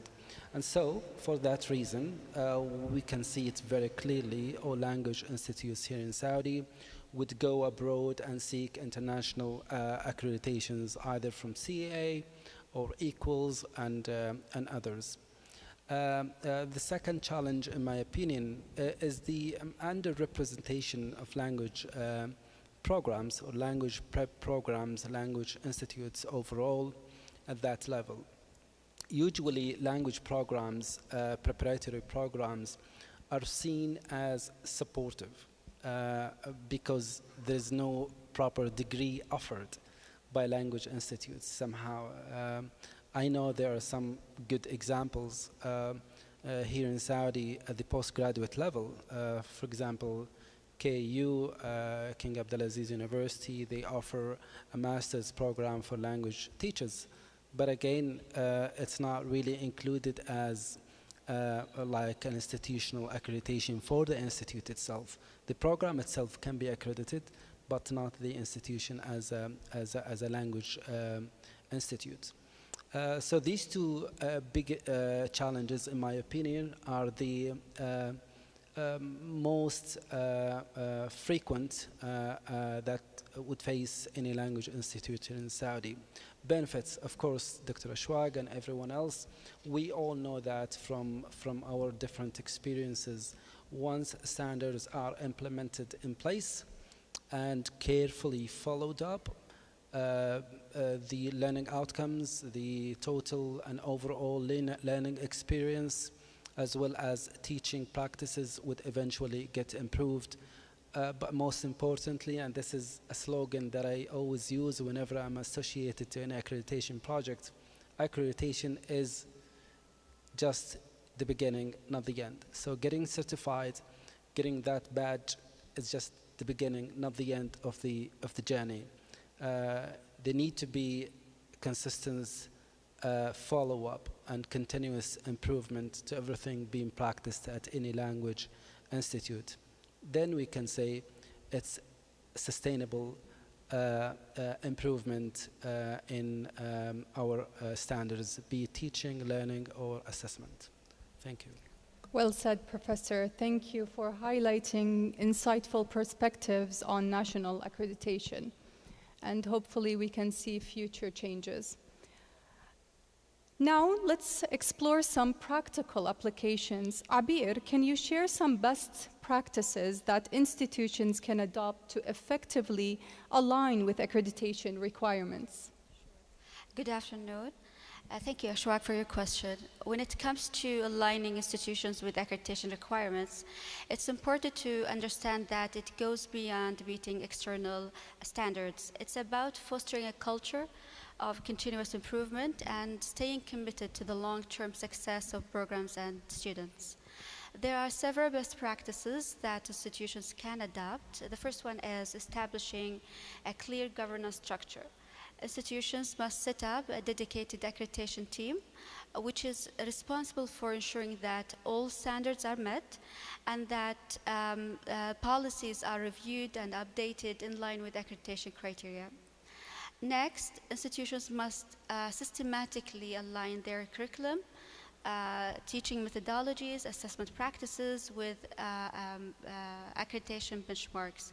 This is to meet the expectations of accreditation bodies while also considering the evolving needs of their learners. Another key point is the importance of data-driven decision-making. Accreditation often requires evidence of institutional effectiveness. One of the best ways is through the collection and analysis of qualitative and quantitative data. This helps inform decisions, track progress, and provide evidence of improvement over time. In addition to these best practices, having open and clear communication across all levels is crucial. Transparent communication ensures that all stakeholders are informed, aligned, and actively participating in the accreditation journey. Effective stakeholder engagement is also one of the most important standards. Accreditation, as we all know, is a collective effort. Therefore, engaging stakeholders effectively ensures that institutions can secure the buy-in needed and build a shared responsibility. Lastly, institutions also must embrace sustainability. They can do so by embedding sustainability into their curricula, operations, and core values.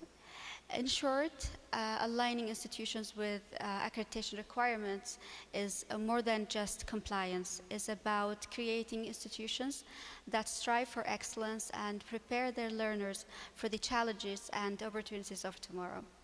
Thank you. Thank you, Abir, for highlighting the importance of continuous improvement in meeting accreditation standards.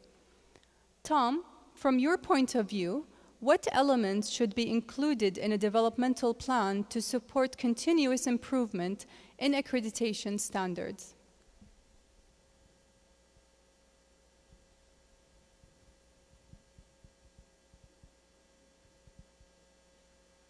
So it's a great question. I'd like to address two of the words in the question first. One of them is the word continuous.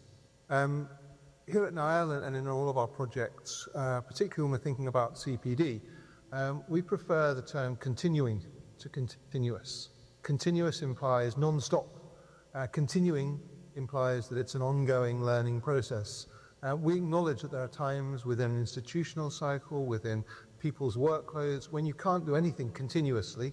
You need to have periods of consolidation rather than innovation. You need to have times when you accept that life, work pressures allow you to take a pause from development and continually striving to be new and better and brighter. So continuing is really important in terms of development. The other word I'd like to address is that idea of standards. So when you have accreditation standards, you need to have a reference point. What is it you're aiming for? Obviously, a program like Equals accreditation is something which gives you very defined standards. And that's something that allows you to think about what are the elements to go into this continuing development plan. It needs to be delegated. There's no point trying to have an institutional policy with one person at the head who's in control of everything. You need to involve the heads of different departments. You need to involve people with different areas of responsibility for thinking about things at different levels, whether that's what happens from the day-to-day processes, the systems that are used, up to the consolidation of those processes and how they're fed back into department meetings, higher level strategy meetings. So that delegation of responsibility across a development plan is really crucial. And that will allow you to address the standards in their own compartments, because of course there are different aspects of an institutional policy which you'll want to address with different workflows and with different priorities and with different resources that are appropriate to the scale of that department and its impact on what you're trying to do. So I think, in summary, thinking about continuing rather than a continuous process, and think about that reference point. What are those standards that you're really aiming for? How will you know if you've achieved them? And what are the resources and the human resources and the financial resources and the time resources you need to put into place to achieve that development plan? Thank you. Dr. Liu, Tom's emphasis on continuous development highlights the importance of ongoing professional learning and the critical role of accreditation in maintaining educational standards in English language teaching. With that said, how can accreditation bodies ensure that their standards remain relevant in the ever-evolving landscape of ELT? Great question. So accreditation bodies like Equals can ensure their standards remain relevant in the evolving ELT landscape by considering a number of things, such as regularly reviewing and updating criteria to reflect emerging teaching methodologies, technological advances, so for example, the role of AI in language teaching and learning. Also very important to be part of the conversations and development taking place around us, and that requires our presence at conferences and events, roundtable discussions, and meetings at national level with government bodies, so essentially direct access to all stakeholders. And also then, from our point of view, we need to provide a platform for discussions to take place reflecting developments. So, for example, those I mentioned earlier, such as AI, also DEI, sustainability. And that happens through our Equals network and through Equals online events, because we are providing the opportunity for all to access and engage with these discussions. Another thing that's very important in order to do this is to identify emerging gaps between current training and delivery, and ensuring that standards are in place to set the benchmark for these. So, for example, Equals identified a gap by the need that teachers had for further training and assessment, and in a recent joint project with ELT, produced the LAP, which is the Language Assessment Professionalisation Programme, which is a free resource made available to all. On top of this, we engage with stakeholders worldwide, fostering internationalisation by incorporating global best practices and cultural considerations, listening to stakeholder needs and responding with relevant support. So, for example, the Equals webinar series, the frameworks that I mentioned already. And then finally is also supporting professional development and innovation. Accreditation bodies maintain their role as leaders in shaping high quality, future-ready ELT standards. Thank you, Dr. Liu, for outlining the key role of international accreditation bodies like Equals. Professor Mansour, turning our attention back to the national context, how could the national accreditation system contribute to improving the quality of English language teaching across different institutions? Thank you for the question. Again, implementing accreditation standards, be it national or international, would eventually make things better in terms of three things. Number one, creating a vibe, culture, a continuous improvement culture itself. The journey itself is a very fruitful professional development journey. It's a learning experience, no matter what the outcome might be at the end. At least for all stakeholders to be informed and to raise their awareness of what they should be doing and reflect in their own practices. This is itself is a fruitful experience that would eventually contribute to the overall betterment of the learning journey of our students. So absolutely creating a professional or a continuous improvement culture. Number two, which is in my opinion also very important, now when we reflect on our own practices and how those practices are being implemented and revisit them and check on our own concepts, be it teaching, learning, whatever, the process itself would eventually contribute to designing a framework.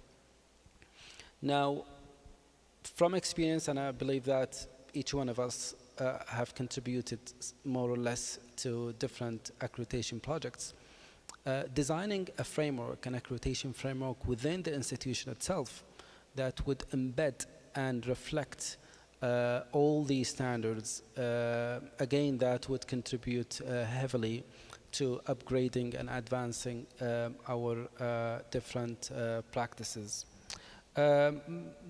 Again, most importantly, number three is creating what is so-called the credibility as well as accountability.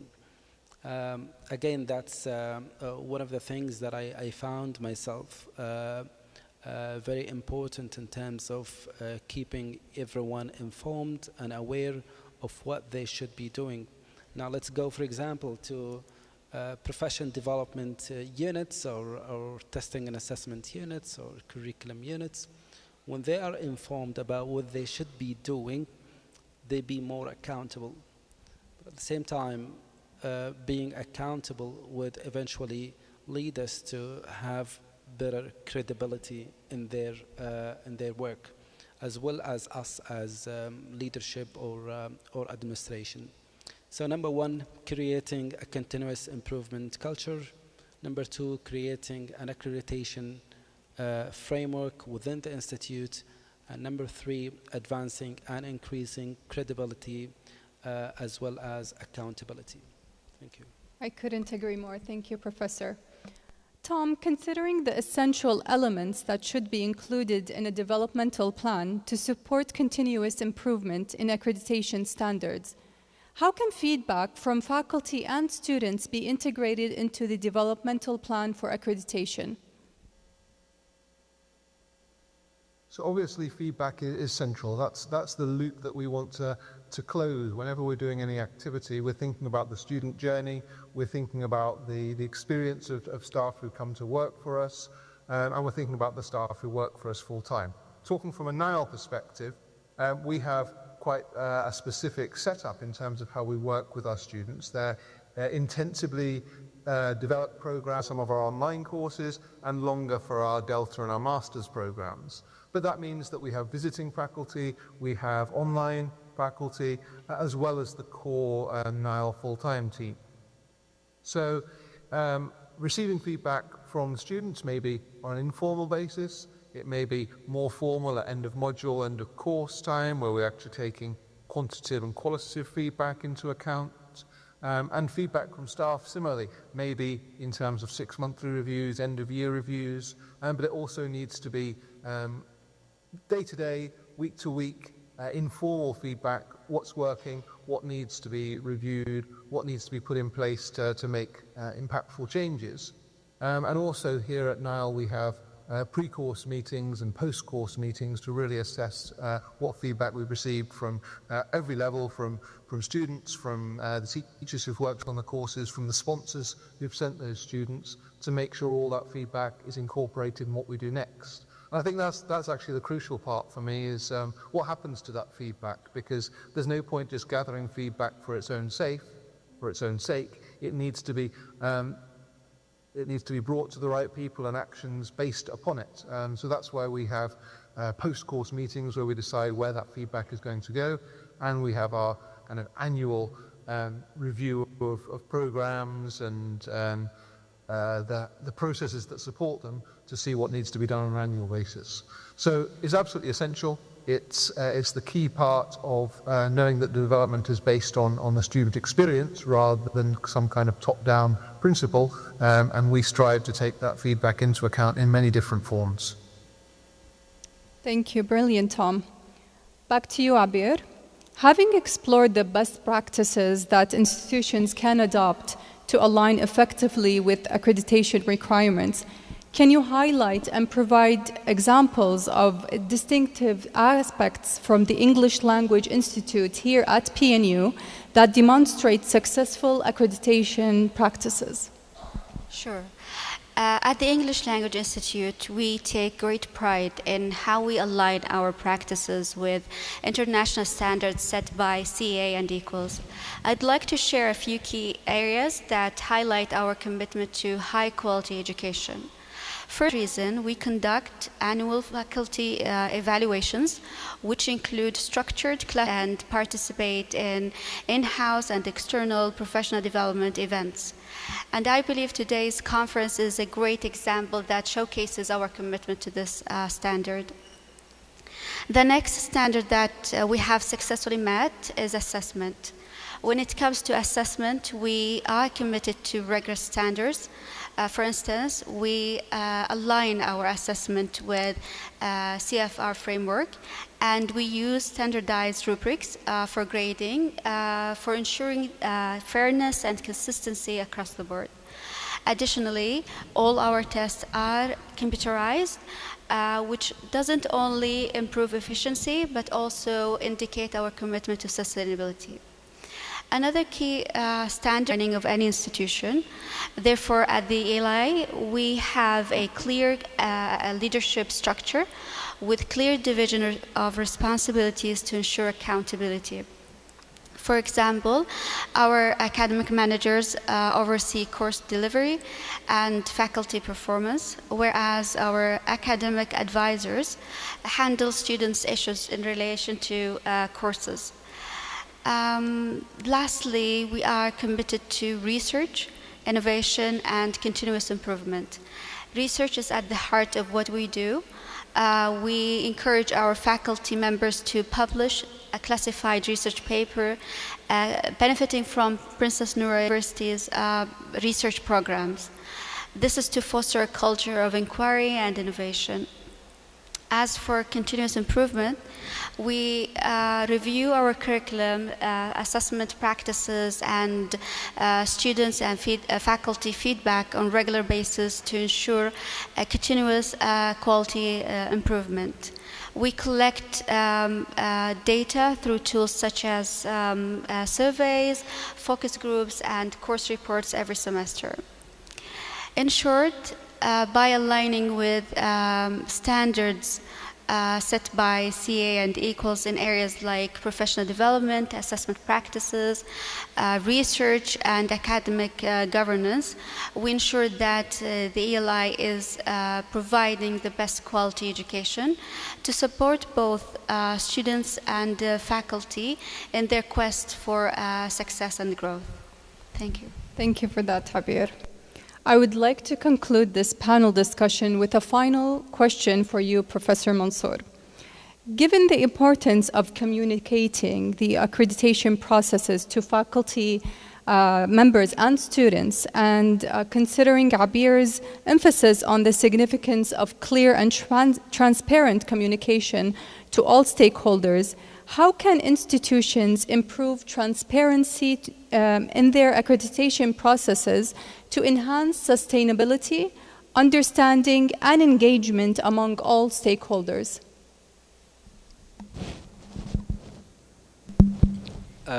Again, another important questions. Well, all questions were important. For this, I would say there needs to be changing mindsets from accreditation for certification to accreditation for implementation. Now, there's no way that we can benefit from accreditation projects unless we change the mindset first. So getting accredited, again, it's not just to get the badge and getting certified, but to make sure that everything that we reflected from the accreditation standards are successfully implemented and will stay there and will be reviewed annually. So that's absolutely would come as a top priority, how language institutes would benefit from such, either to make communication more transparent or letting everyone involved successfully. So changing mindset from accreditation for certification to accreditation for implementation. Number two, inclusion and fostering inclusion and feedback. That's again one of the cornerstones, is included when there is like continuous feedback be received from different parties. There would be a sort of like continuous improvement and reflection in place. And finally, I would say working hard for long-term changes. Long-term changes are the ones that would sustain and are the ones that would have a larger impact on everything that we've been doing.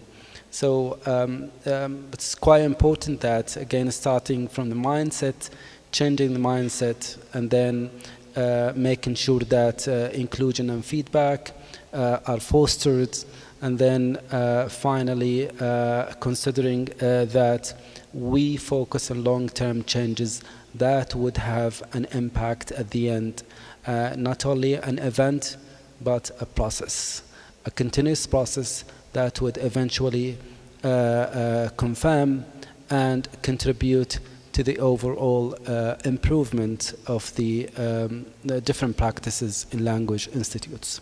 Thank you. Thank you, Professor Mansour, and to all our panelists here for sharing their invaluable insights and experiences. Your contributions have highlighted the vital role that accreditation plays in driving sustainable practices in English language teaching. A special thanks to our audience for joining us here today. As we all move forward, let us take these discussions into considerations and explore how we can implement these strategies in our own institutions. Thank you so much.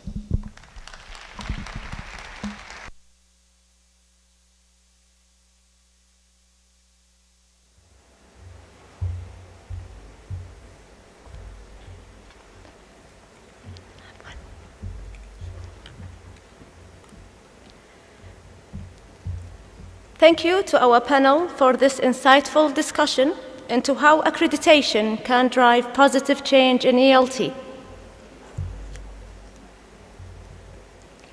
Our next speaker is Dr. Ali Al-Houri, who will present on the topic of empowering and sustaining language teaching, self-determination, and meta-motivation. Dr. Ali is an associate professor of English language at the Royal Commission for Al Jubail and Yumbu'. He completed his PhD in applied linguistics at the University of Nottingham. He has published around 50 journal articles and 6 books and has won multiple international awards. Please welcome Dr. Ali Al-Houri.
هلا.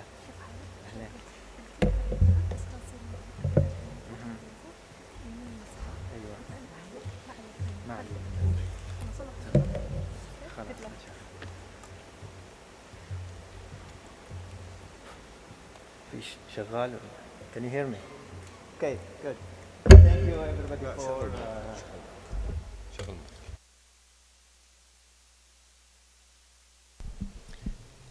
yes, now better. Thank you everybody for coming to this talk today, and thank you to the organizers of this conference for inviting me for a second time now. This talk is a continuation of a talk I gave previously in ELI Connect about meta-motivation.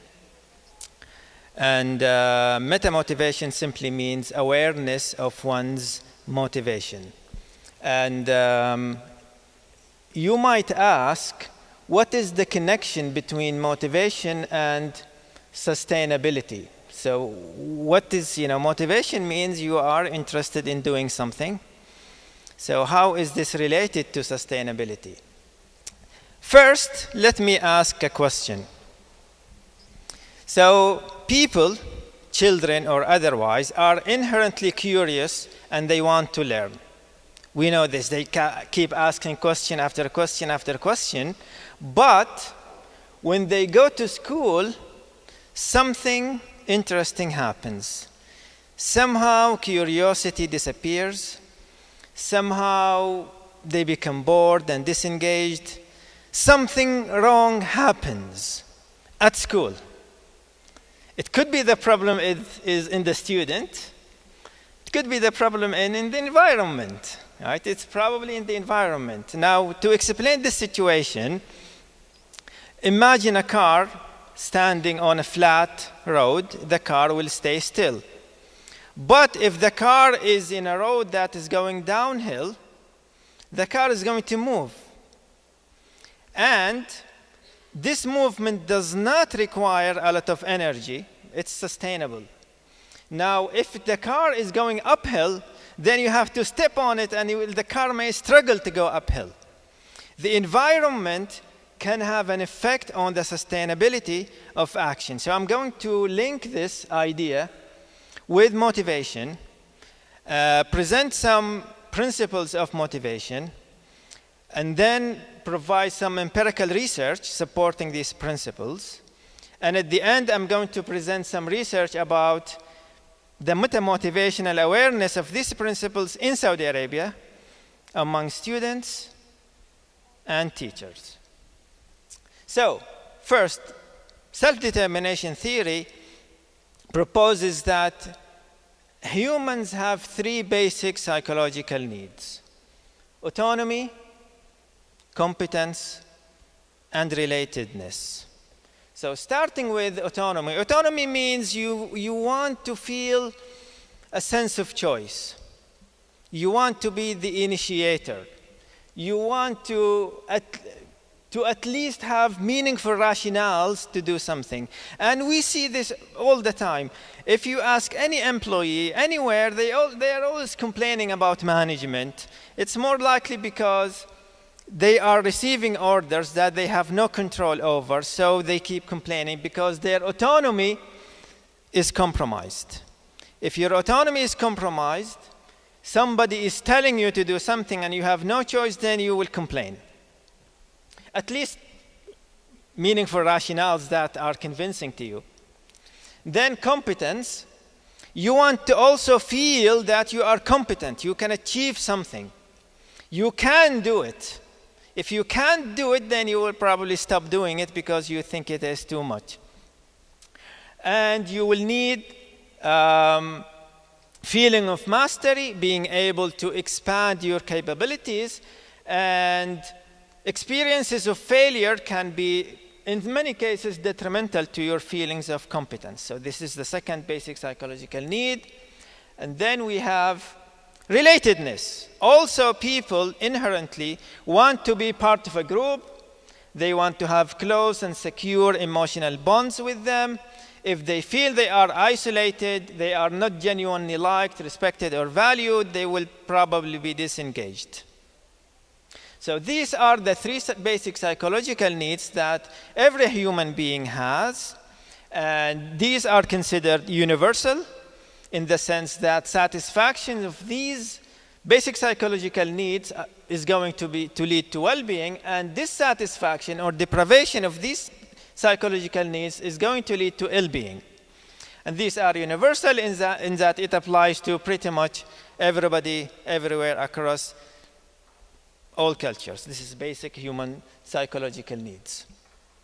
Now, we move to the second concept, which is the difference between intrinsic motivation and extrinsic motivation. Now, intrinsic motivation means you are doing an activity because you like it, because you enjoy it. And extrinsic motivation means somebody is asking you to do something, so you are complying. Now, imagine this situation. You have a child, and the child is maybe playing video games, and you say to the child, okay, stop and have a break. Most likely the child will say, no, I want to continue. I don't want a break. I don't want to rest. I want to continue, because they are interested in this. Now, at school, if you say to students, now let's take a break, they will say, hey, let's take a break. You know, it's a break. It's completely the opposite, right? Is it possible to apply the principles that make video games enjoyable in the learning process? That will be everybody's dream, right? Every teacher's dream, at least. Following these principles, if we make learning inherently enjoyable, intrinsically motivating, it will be like the situation with video games. If we make it extrinsic motivation, if we say you have to learn this because there is an exam, or because I will punish you by deducting marks or whatever, then the exam is going to be the goal, not the learning process. The learning process is going to be a means to an end, not a goal in itself. So they will say, what is the shortest shortcut I can follow to get the mark, even if I don't master the material? Because mastering the material is just your way to get your ultimate goal. So, more detailed. Now here, there are different levels of motivation. There is first a motivation, which means basically there is no motivation at all. Then there is external regulation, which means you are doing something because you want some rewards or afraid of punishment. In the case of grades, for example, that's the only reason why you might do something, which is the lowest form of motivation.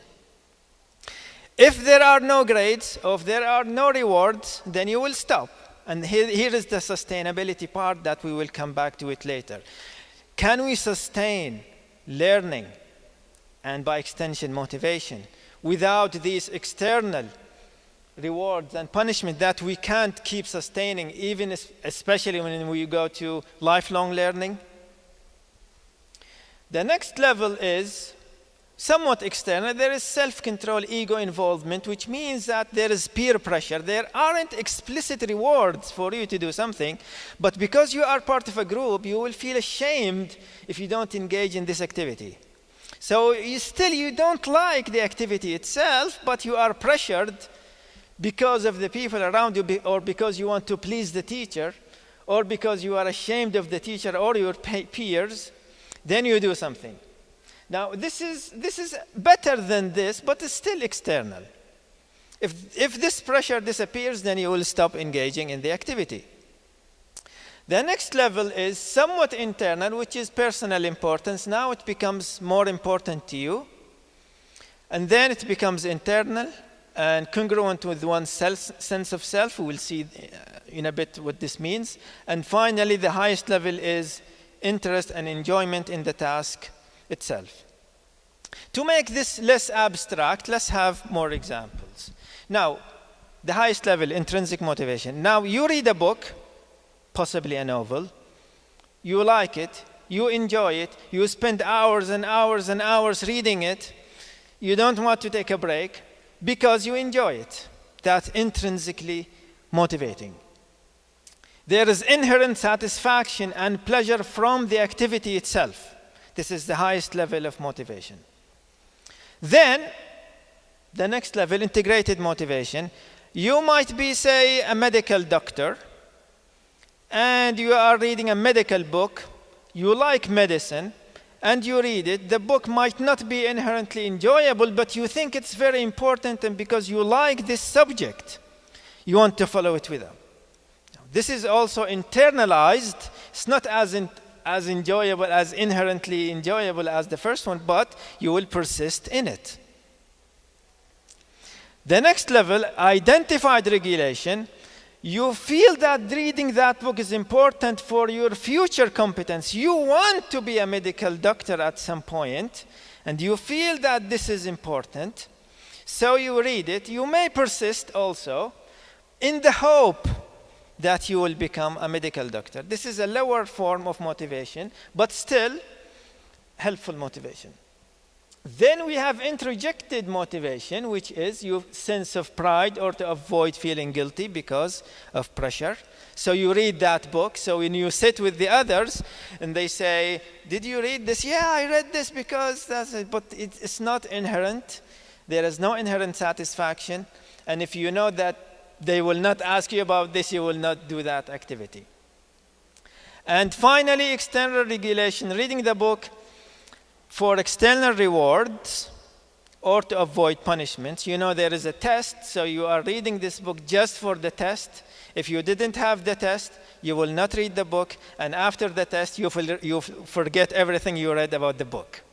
So this is the lowest form of motivation. So having rewards actually will diminish motivation. And we will see that this is a very interesting idea. It's a central idea for this talk. So let's put all this together now. First, we have the social context. Now, the child is happily playing video games in one context, and in a boring classroom in another context. The context they are in might support or thwart their basic psychological needs in terms of autonomy, competence, and relatedness. And as a result of to what extent these basic psychological needs are satisfied, we will have motivation, high motivation to low motivation. And as a result of this motivation, we will have different levels of engagement. Affective engagement, emotional engagement, cognitive engagement, how you think and to what extent you pay attention. Finally, behavioral engagement. So what is the teacher's role based on all of this? First, in terms of autonomy, we need to support the students' autonomy, having their choice, voice, and choice. In many cases, a student doesn't have a choice in what they study, and they don't even understand why they are studying something. So why are we doing it? Just study it. We have an exam about it next week. Just, okay, I will study it. There is nothing meaningful in it. So their autonomy is constrained. So this affects their motivation. Sometimes they can't choose because we have to choose what they study, but at least they need to understand why and be convinced by it. Competence, how challenging the task is. Does it challenge one's abilities? Are there appropriate resources and support? And is there feedback for improvement, not just evaluation? You have 7 out of 10, you know, good luck next time. So why? What is going on? Tell me why. How can I be better? And finally, relatedness, feeling of. So now, in this part, I'm going to present some example research studies. So somebody might ask, how do you know all this? Where did these ideas come from? What did researchers do to discover these principles? Let's see some example studies. Relatedness framing. What does relatedness framing? This is one of the classic studies in the 80s. So in this study, students participating in this study were asked to come and they were given an article about brain functioning. About 25 pages, moderately difficult, and they were told that you have 2 weeks to read the article at home and come back, which is something usual for a student. You know, you have a reading, read it, and come back after 2 weeks. Until now, there is nothing unusual for a student. Now, here is what happened. This is the instruction. Please read the article in the same manner as you would read any article assigned to one of your college courses. Read the study so that you have learned it as well as you can in a period of about 3 hours. If you are the type of person who learns best by underlying the material, do that. If you prefer to take notes, do that. Do whatever methods you are most natural and most beneficial to you for learning the material. Just do it your business. Now, here, this is the control group, and this is the experimental group. There is one difference only between these two groups. This group were told the purpose of studying and learning the article is that when you return to the laboratory, you will score as high as possible on an examination, which is what happens to students who read this article. There will be an exam. The experimental group were told you will be able to teach the contents to another student. Same instructions, this is the only difference that they had. What do you think happened? Students who learned to teach were more intrinsically motivated because they felt it was meaningful. I'm going to teach a friend of mine to learn better, so they were more intrinsically motivated. Had higher conceptual learning scores, I learned better than the people who are learning for an exam, and perceive themselves as more actively engaged. So this is relatedness framing. So sometimes it's the same task, but how you introduce it can make a big difference. Let's have another example. So in this study, there were 4 conditions, intrinsic. So in this study, it's a more recent one. The students were studying to become preschool teachers. In the intrinsic goal condition, they had a reading material also about recycling. They said reading the text could help you know how to teach your future toddlers. These are preschool teachers. So this is intrinsic goal because this is what they want to do in the future. And then extrinsic goal, reading the test could help you teach to save money by reusing materials. So that's extrinsic.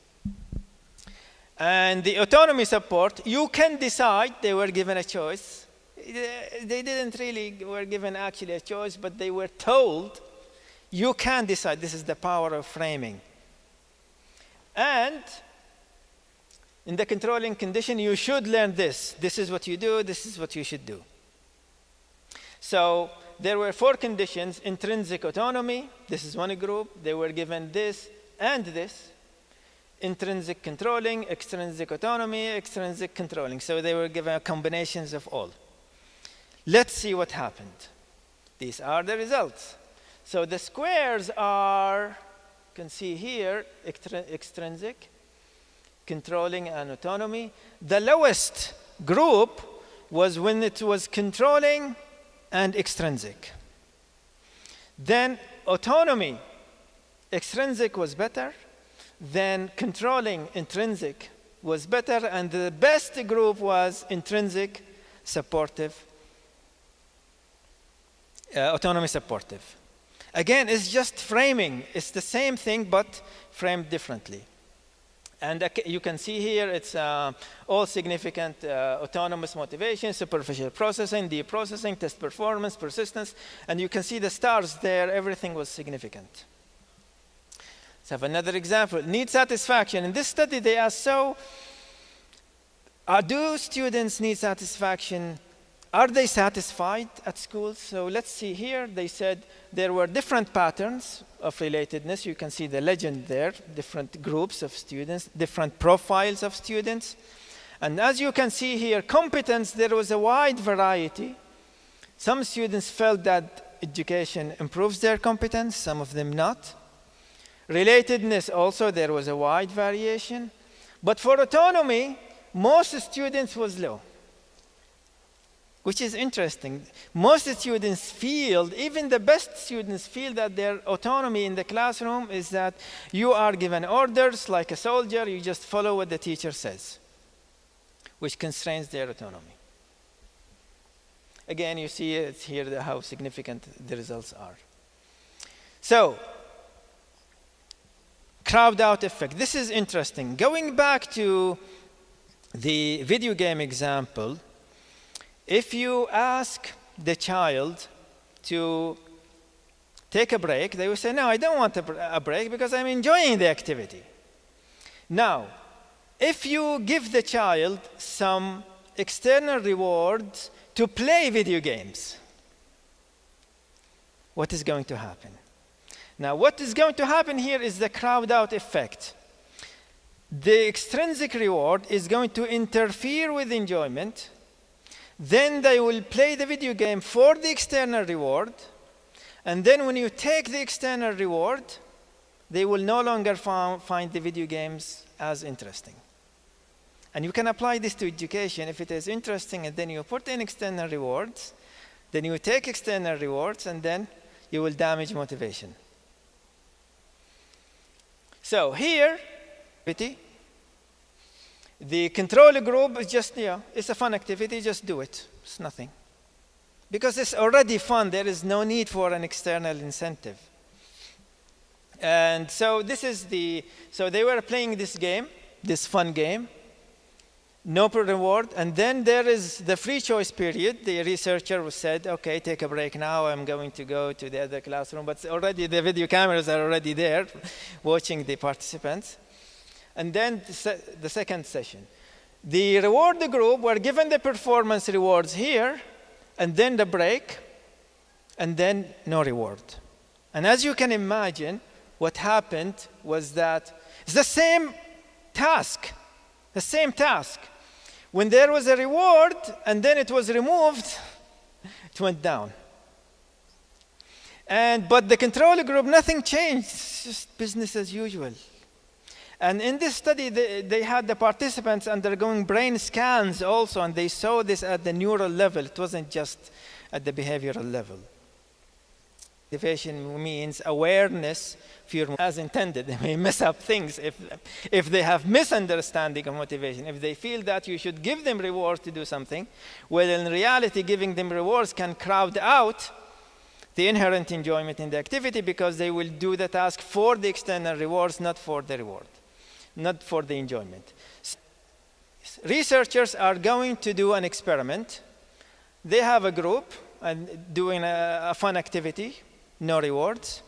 Another group doing the same activity, but there are rewards. What do you think will happen? Can you predict the academic literature, of course? What intrinsic motivations? Let's see the results. So people who said reward will actually increase intrinsic motivation, it was like over 50% of university online from the general population. People who understood that reward will decrease motivation were only 25%. So a quarter of the population understood that rewards can. So this study was done in the United States. What do you think will happen if we did this study in Saudi Arabia? I actually did this a few months ago, and the paper was published. So, on language teachers and students, people who thought that the reward will increase intrinsic motivation was around 70% of teachers, and more than 70% of students. It's consistent with the results of the previous study, more or less. So the majority of people thought, which is not motivation, and the people who recognized that reward will decrease motivation were less than 20% of teachers and less than 15% of students. Students want rewards because they were ingrained in this environment. Is the problem with the student or with the environment that we create for the students? Just look at this final quote. Such controlling conditions, however, the feelings of joy, enthusiasm, and interest that once accompanied learning are frequently replaced by experiences of anxiety, boredom, and alienation. This creates a self-fulfilling prophecy so evident in many classrooms where students no longer are interested in what is taught, and teachers must externally control students to make learning occur. So you put students in this environment that constrains their autonomy, their competence, and their relatedness, and say, look, they are not motivated. We need to use external rewards. We need to use marks. We need to use other things. And then we find ourselves in a self-fulfilling prophecy, saying and seeing that only when we have external rewards, students will be motivated. And thank you for listening. This is the references if anybody is interested.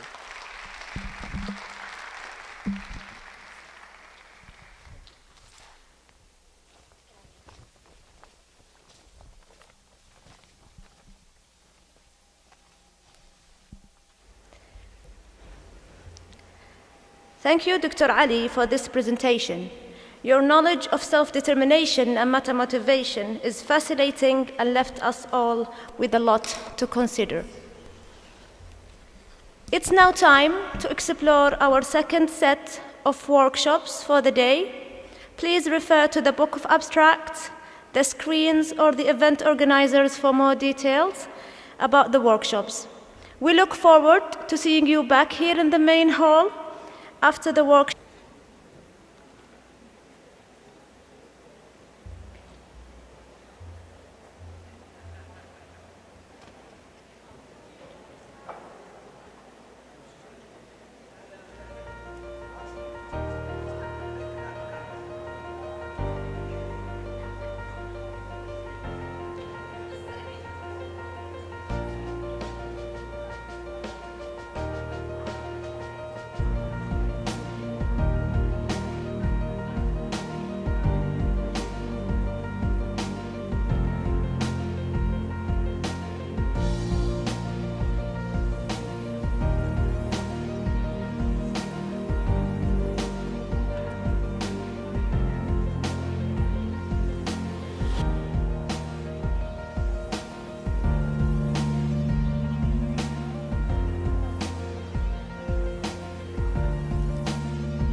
Assalamu alaikum wa rahmatullahi wa barakatuh, and welcome back.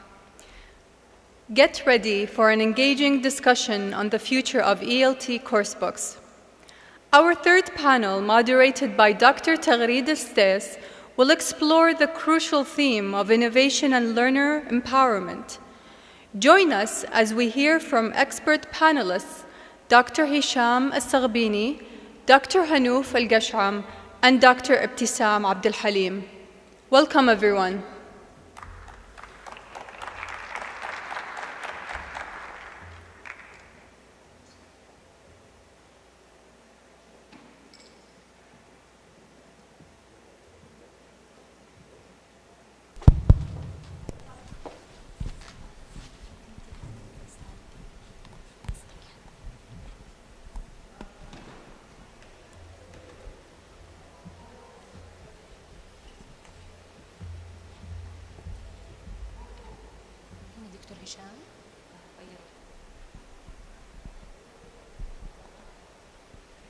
Bismillah ar-Rahman ar-Rahim. Assalamu alaikum wa rahmatullahi wa barakatuh. Good afternoon, ladies and gentlemen. I warmly welcome all of you to this engaging panel discussion on the future of ELT coursebooks, the evolving needs of learners, embrace technological advancement, and promote sustainability. To guide our exploration of this critical topic, we have the three distinguished panelists. First, we will have Dr. Hisham Al-Saghbini, Senior Regional Partnership Manager at Cambridge University Press and Assessment, with over 20 years of international experience in education. Dr. Al-Saghbini has dedicated his career to assessment solutions and inclusive learning models, making him a key voice in understanding how coursebooks can empower diverse learners.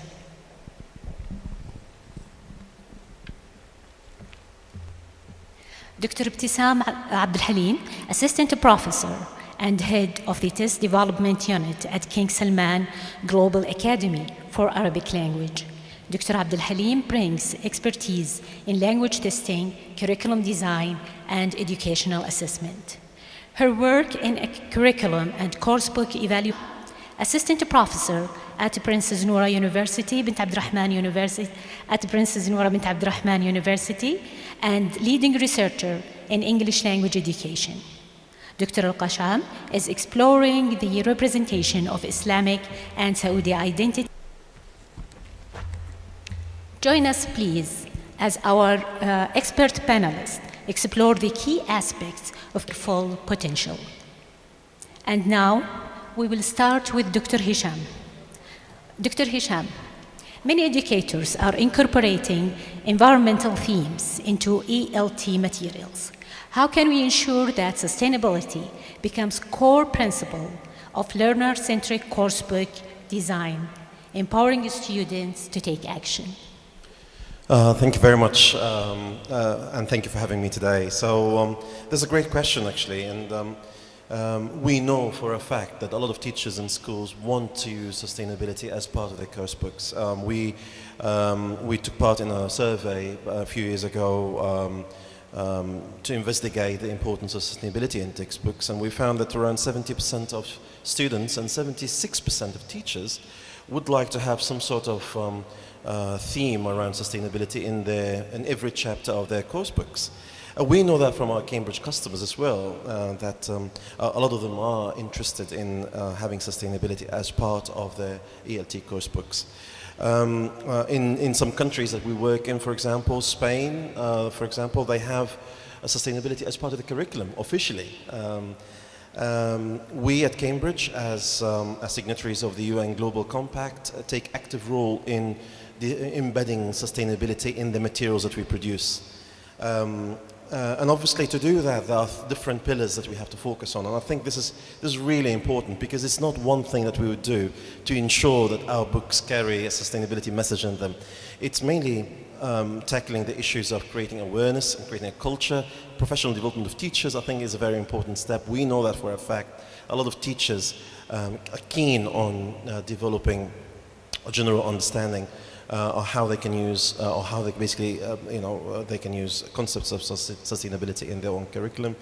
I think the format of content is very important as well. The social engagement and creating awareness socially of the importance of such topics, I think, is a must. There are various components in the work that we do that basically will or do focus on sustainability as a core topic. Still a long way to go. We're still seeing lots of challenges in that quest, but I think as a starting point, we really need to work together because, let's face it, time is running out. I mean, we do have lots of challenging, pressing issues that we need to make sure that our learners are equipped with, with their key skills. But I think we're on the right track, and I think there are plenty of solutions, and maybe together, collectively, we can embed in our curriculums. Thank you, Dr. Hisham. Dr. Hisham has discussed the broader concept of sustainability in ELT. Now, let's delve into specific aspects of culturally relevant coursebook design. Dr. Hanouf, how can we create EFL coursebooks that genuinely reflect Saudi Islamic identity and values while also fostering global citizenship and respect for diverse cultures? Thank you, Dr. Tagreed, for this important question. Creating EFL coursebooks that genuinely reflect the Saudi Islamic identity and values calls for a balance between local and global elements. First thing we need to consider is relevance. Are the books relevant to our learners? So contextual relevance, we can try and achieve that by embedding in our course books something to highlight the Saudi, let's say, festivals like Janadriya, or Saudi cultural practices like Henna Night, hospitality, family gathering. Including localized characters, names of cities, names of people that the students when see and read, they can relate to and feel more connected to the content itself. At the same with other global practices. So let's say Saudi coffee traditions, we can pair it or compare it to other global equivalents like English afternoon tea or Swedish fika, which is a coffee break that they take. This will encourage the students to broaden their perspective and build global awareness in a way that resonates with their own experiences.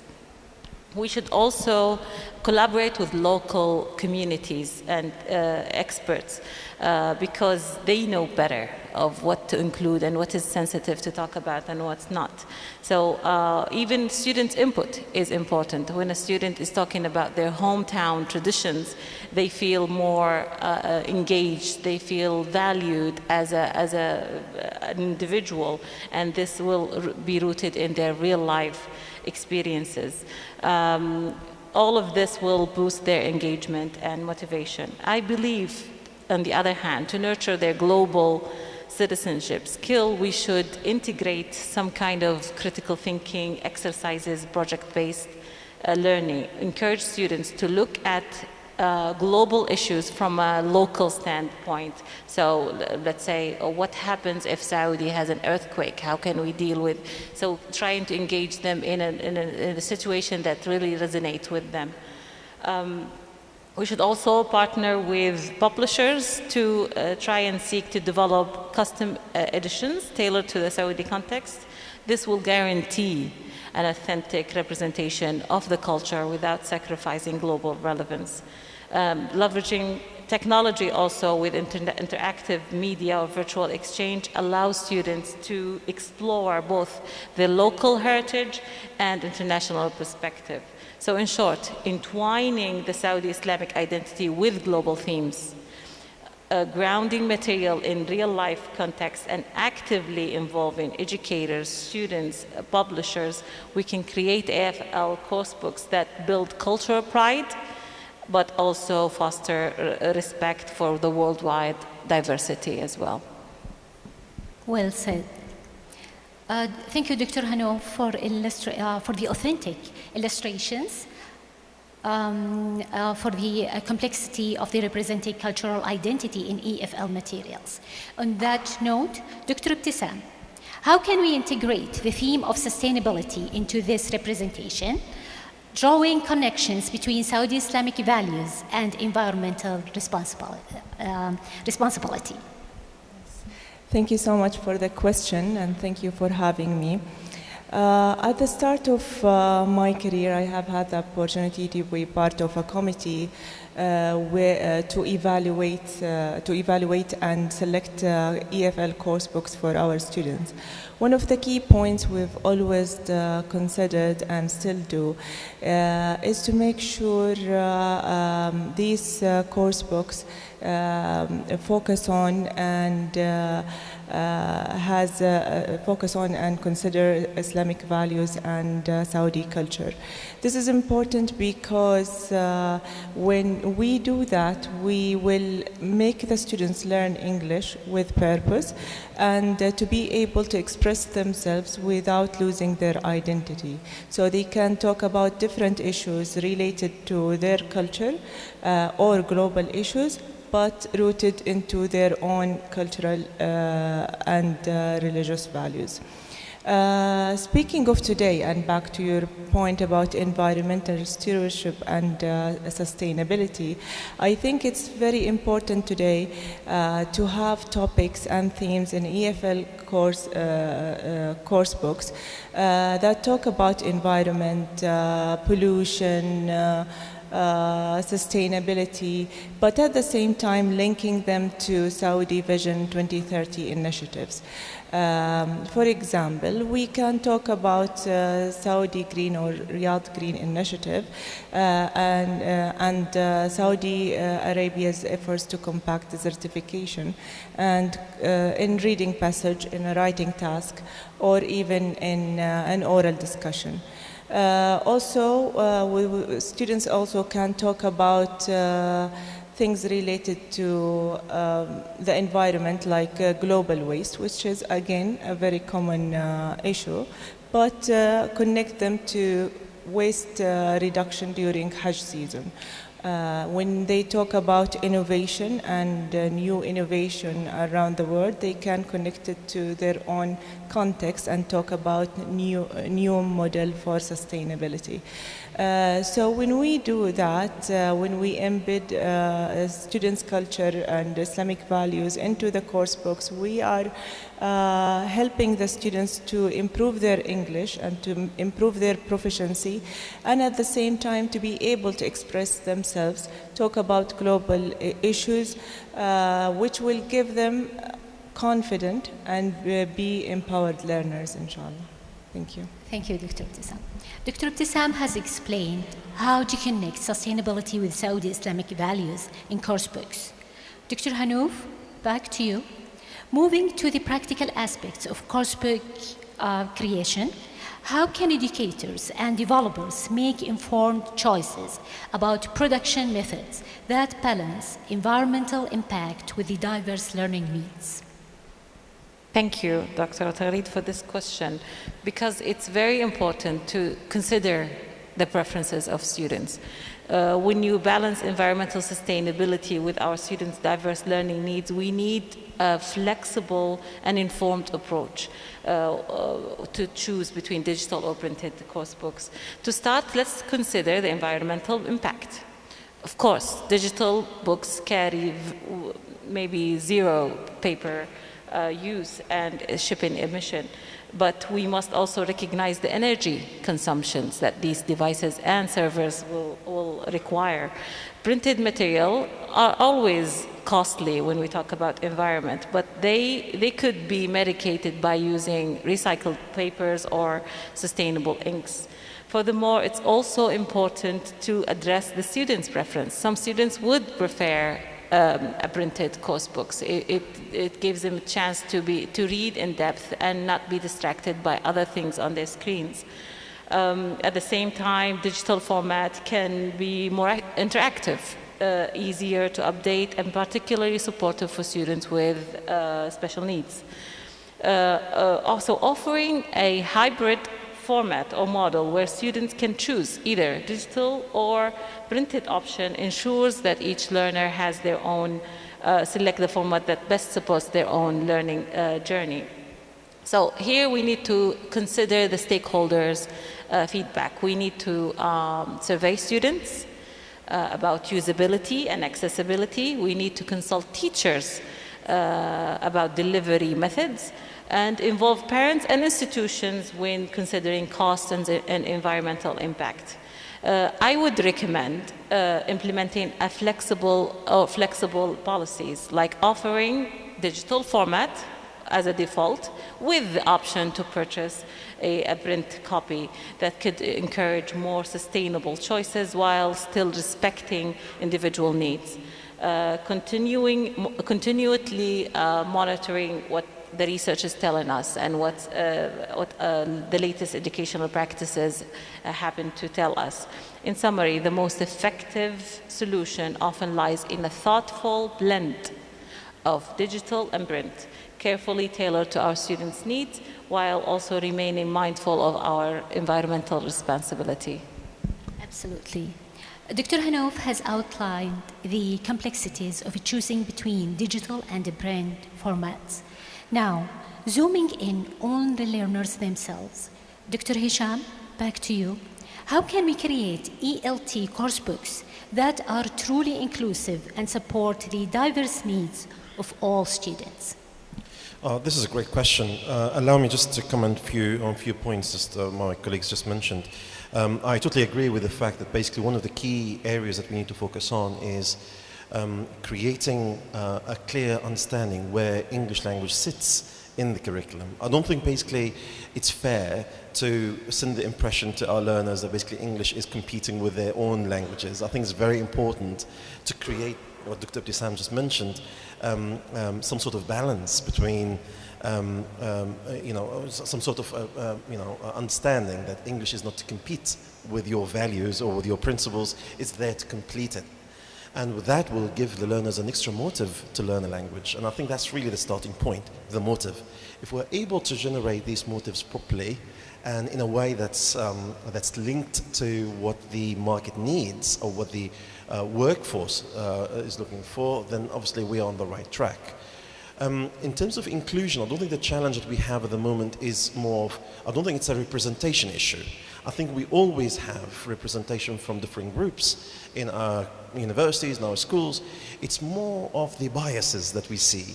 I don't think we have an empirical measure of the biases that take place in our courses, in our classrooms, in our universities. We do not really have an empirical mechanism to measure if these tools disadvantage or advantage certain groups of students. So that's why, and I totally agree with what Dr. Hanouf was saying earlier, that technology could be a great tool to increasing that kind of level of inclusion, to removing these barriers to how ELT can be an inclusive tool rather than creating a barrier on its own right. We had conversations throughout the day today around how we can basically support learners in a much more effective way, and plenty of ideas were focused around kind of using technology as an effective tool for allowing a greater reach to remote areas, but at the same time that concept on its own, I think focusing on that concept on its own is not always the right way, because we shouldn't depend on technology to improve inclusion. I think the teachers still play a major role in the whole process of inclusion. And I think basically the direction that we've taken, although it's great with lots of innovations, lots of ideas, but I think it's very risky. The impression that we're sending that technology is advancing quickly in a way that will probably compete with the job that the teacher does in the classroom, I think that's something that we need to work on, because that's not really the true situation that we're trying to promote. I think with the combination of all these different factors combined, the format of materials, the resources, all of that, we can create a much more inclusive environment.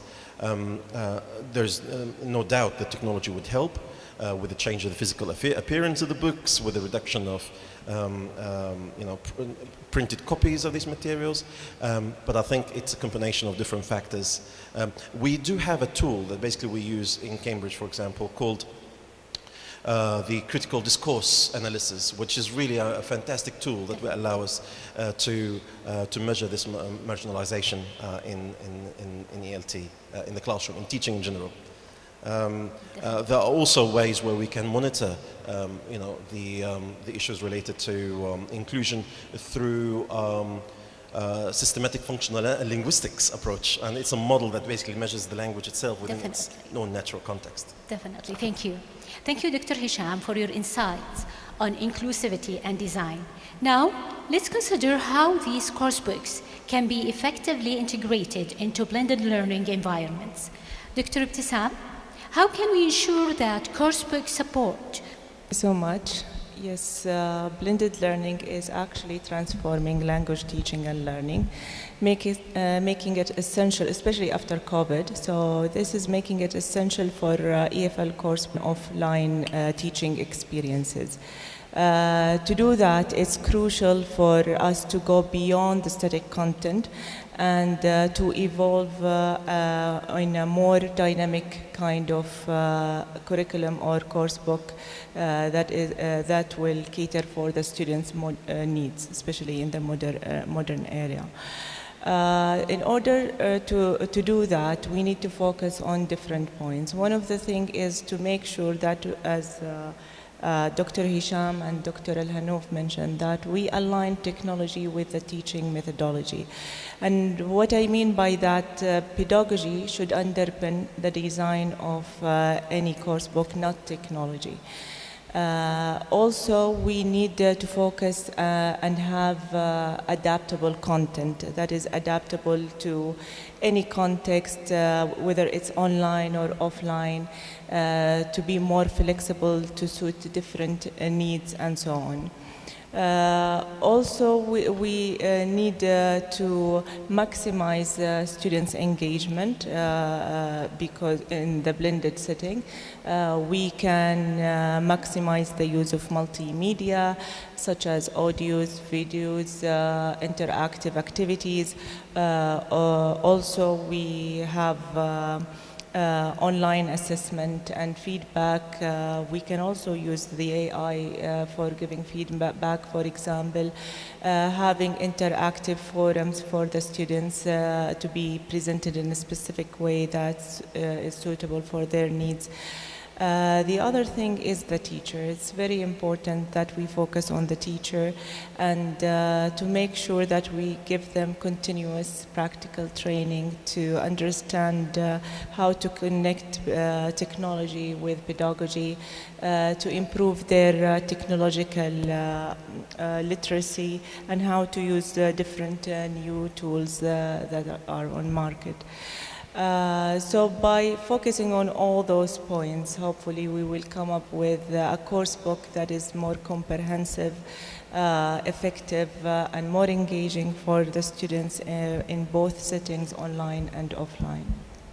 Thank you. Thank you. Thank you, Dr. Ibtisam, for this insightful outline on how course books can adapt to blended learning environments, connecting on the increased use of concentrating on the increased use of digital resources. In this approach, Dr. Hanouf, please, could a shift towards blended learning contribute to more eco-friendly practices in ELT publishing? Absolutely. Thank you for that question, Dr. Taghreed. Absolutely, I agree. A shift towards blended learning, which combines traditional face-to-face towards digital resources, significantly reduces paper use, printing needs, cutting deforestation, pollution, production costs, all of that tied to traditional textbooks.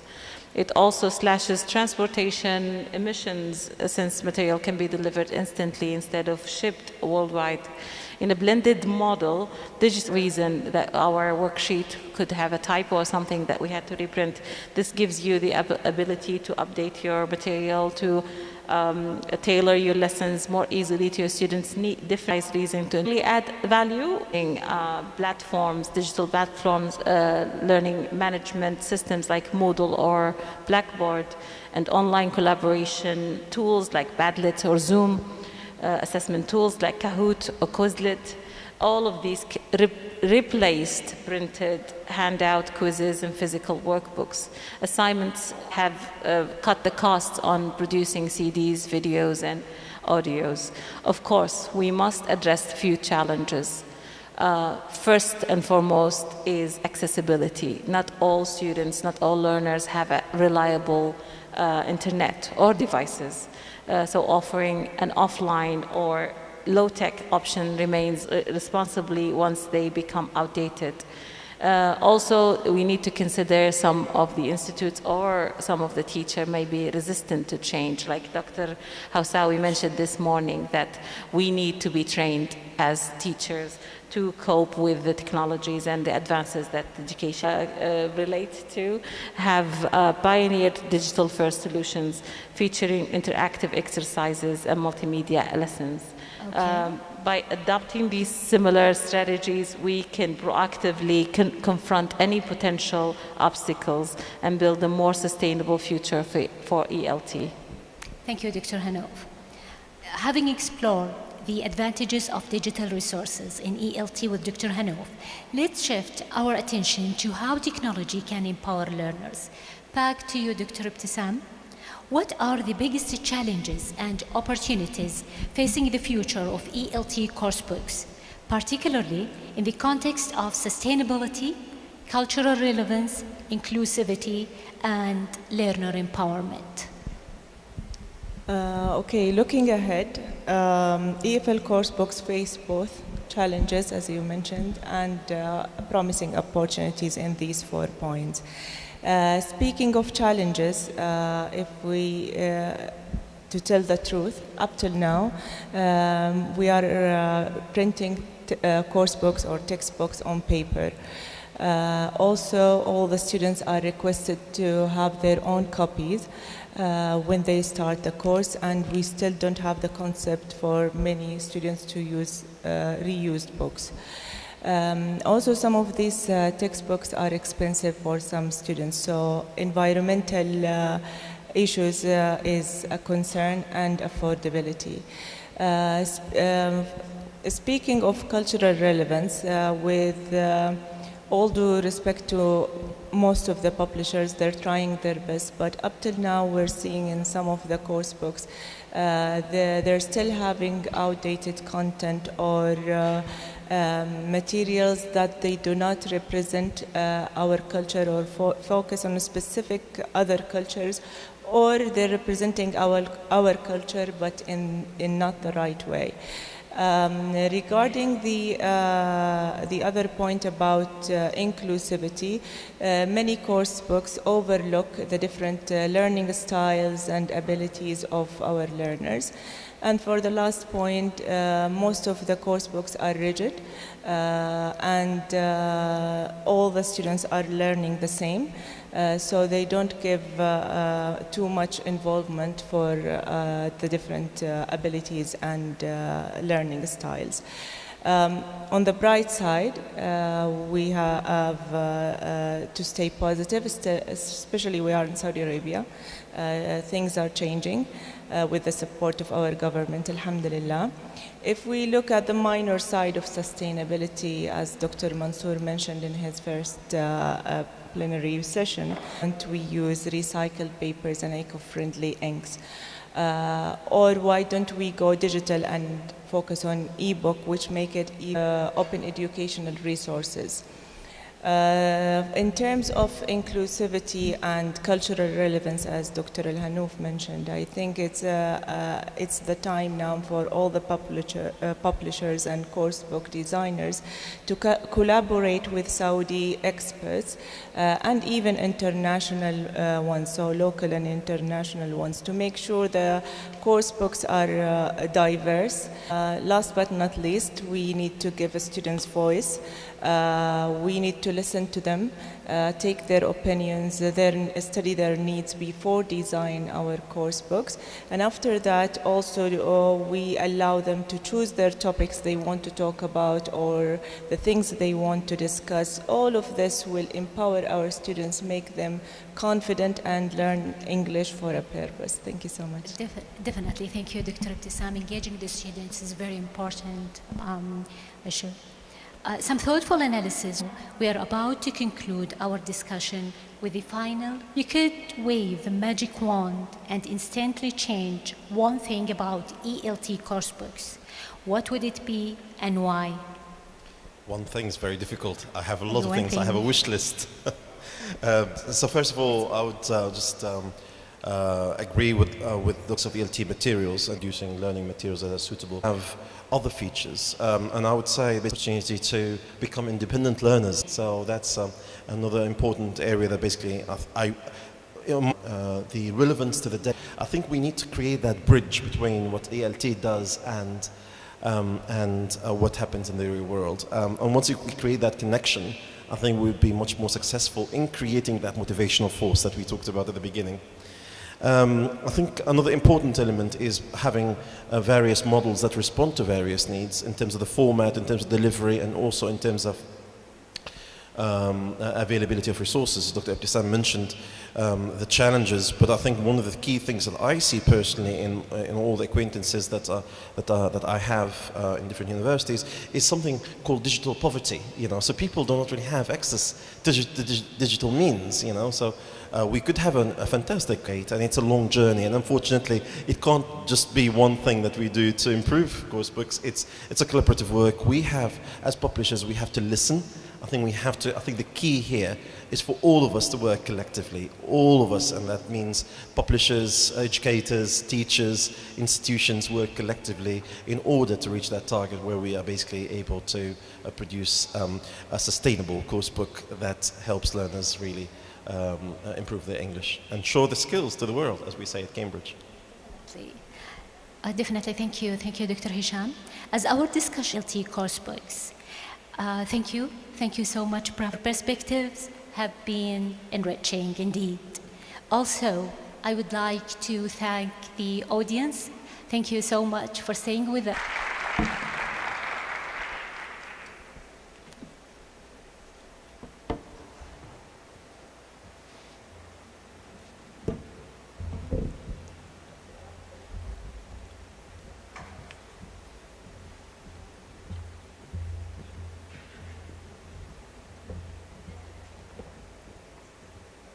Thank you, panelists. Your contributions have been invaluable. We are thrilled to welcome our next keynote speaker, Mr. John Hughes. Mr. Hughes, an award-winning ELT author with a distinguished career spanning over 30 years. He possesses extensive experience in teaching, teacher training, and materials writing. Throughout his career, he has authored and published numerous titles, including the popular course series address a thought-provoking topic, The Teacher as a Sustainability Influencer. Is that my job?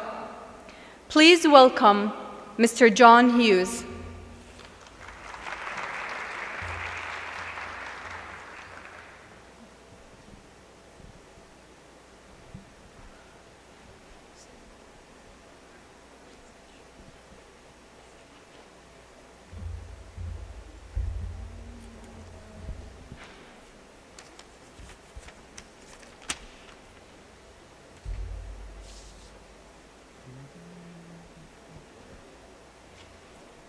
Got the remote.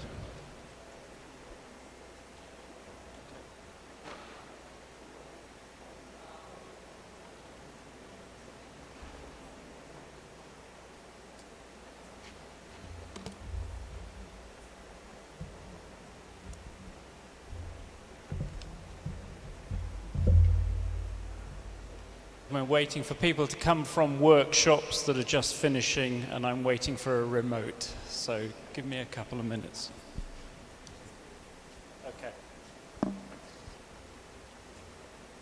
Okay. Good afternoon. Based in the UK, but I've taught in various countries, and I'm primarily these days a course book author. So the panel discussion that was just going on was particularly interesting to me, the topics of course books in the future and the role of sustainability in course books is particularly interesting. And of course the plenary we had this morning was on the topic of how do we integrate sustainability into ELT materials. And it's an issue that's been interesting me for quite a while. I've written a variety of course books, and my series Life from National Geographic Learning, we're particularly concerned to try to get sustainability into the materials. Because we're National Geographic, we naturally have a connection with the topic of sustainability, particularly challenging. There are certain challenges on integrating sustainability into ELT materials. And what I'd like to do in the next 30 minutes is just share some of the things that I've discovered about it. If you've been trying to integrate sustainability into your language lessons, you may also have come across similar issues.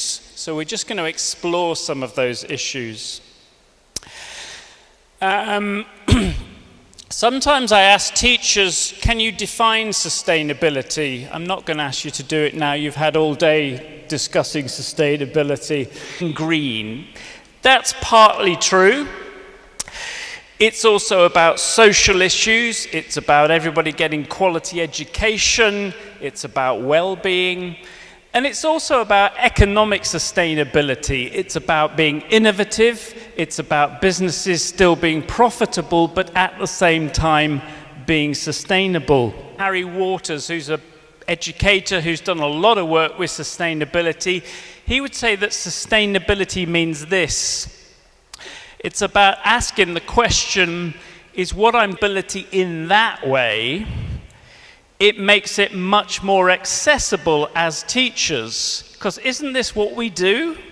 If we're educators, we're in the business of making the world a better place tomorrow because we hope tomorrow. So when teachers say, is it my job to deal with sustainability? Well, we kind of already do it. We're in the perfect position to influence sustainability and help students with. However, that isn't enough, is it? We've got to dig deeper, we've got to define sustainability and then somehow incorporate it into our curriculum and into our materials. And this is where the SDGs come in, part of Vision 2030.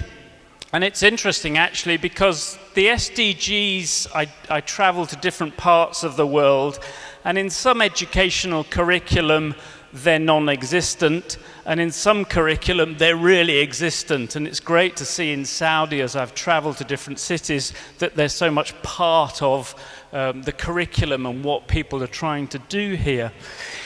They provide us a nice starting point, but there are challenges with integrating these into our materials in terms of language level, in terms of culture, in terms of... So I'm going to look at ways to approach the topics of the Sustainability Development Goals, because how we approach them is we have to think about how we're going to approach these different goals and topics in the materials. The language of sustainability, it can be quite high level, which means that sometimes we only see sustainability topics in higher level materials. And there are really two strands to the language. There's the language that students need to talk about sustainability, which course books do quite well, but there's also the language to do sustainability. How do we give students language that will help them be sustainable? There's a language that they're going to need to do it as well as to talk about it.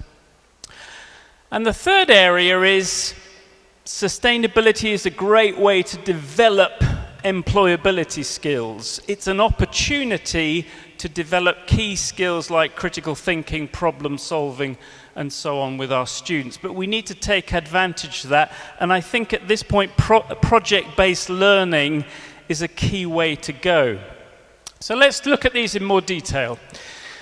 Approaching the topic. If we think about sustainability in the classroom and think, how are we going to introduce the topic to our students? Typically, we worry about the environment and environmental sustainability. But it's a tough one to introduce into the class, because if you look at environmental sustainability in the news, it's all pretty bad. And I don't want to depress my students.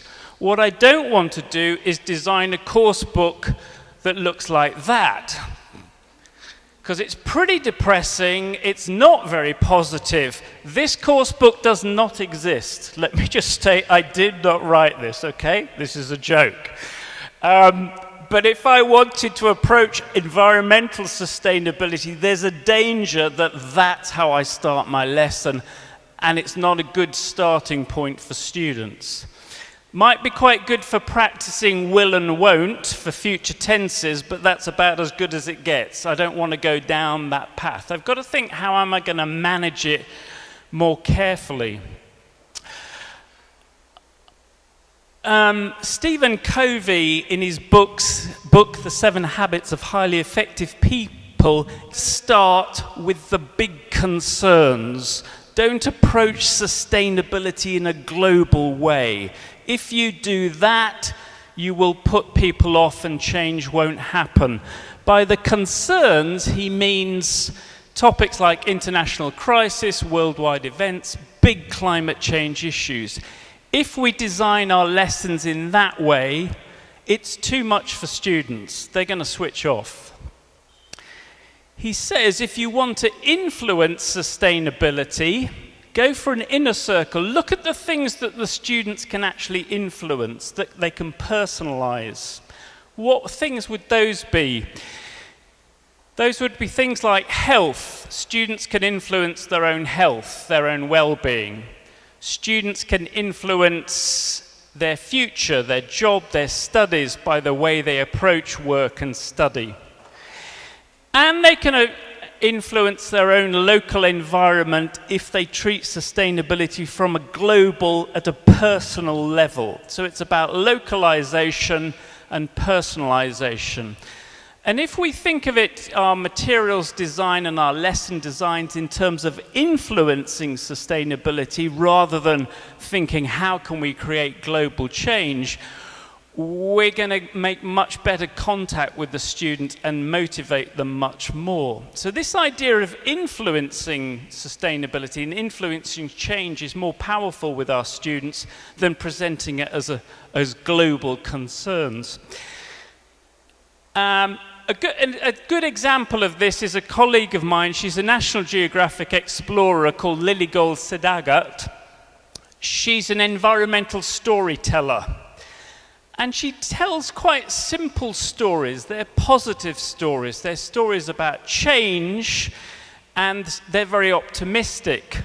For example, one simple story she tells is how she first one day was sitting in a cafe and was given her tea in a plastic cup. She drank it, the plastic cup was thrown away, and she had this same tea every day. And then one day she kind of woke up and said, well, where's my plastic cup going? It's going into the land, it's going into water. This led her on a long journey. She traveled around the world as a National Geographic explorer, looking at different systems of recycling and different countries' approach to the environment. But she concludes the story by saying now when she goes to a cafe, she takes her own cup, she has her drink, she takes the cup home, she washes her own cup. Simple things that any student could do. She's influencing the change rather than treating it as a big concern. It's a simple story, it's something we can give the students. I wrote this for pre-intermediate students, but it's something that they can do. They're not being presented with something that is kind of unimaginable for them. It's simple change that they could make, and they can use their pre-intermediate level language to talk about it. So when we approach topics, it's about personalization, it's about localization. When we think about the language of sustainability, vocabulary is quite high level. If I want to introduce these topics into the class, about half of them are B2 level and above. I ran the language of sustainability goals through Text Inspector. Some of you will be familiar with Text Inspector. It analyzes vocabulary for you in terms of the CFR levels. When you analyze the SDG goals, you'll see that from B2 and above, all the key words like gender, economic, communities, decent, inequalities, infrastructure, innovation, they're all B2, C1 words. The problem for the teacher, for the materials writer, is that vocabulary is high level. It's very off-putting to think, how can I include sustainability in my language classroom? Because primarily we're still teaching language. We're just saying, how do we integrate sustainability? It's very difficult if the vocabulary is above level. How do we get it down to our A2 level students, our B1 level students? We've got to deal with that challenge. And it's possibly the reason why you often don't see the topic in lower level materials. I think there are ways around it. When I introduced the topics of the SDGs to students, here's a simple gap fill I created.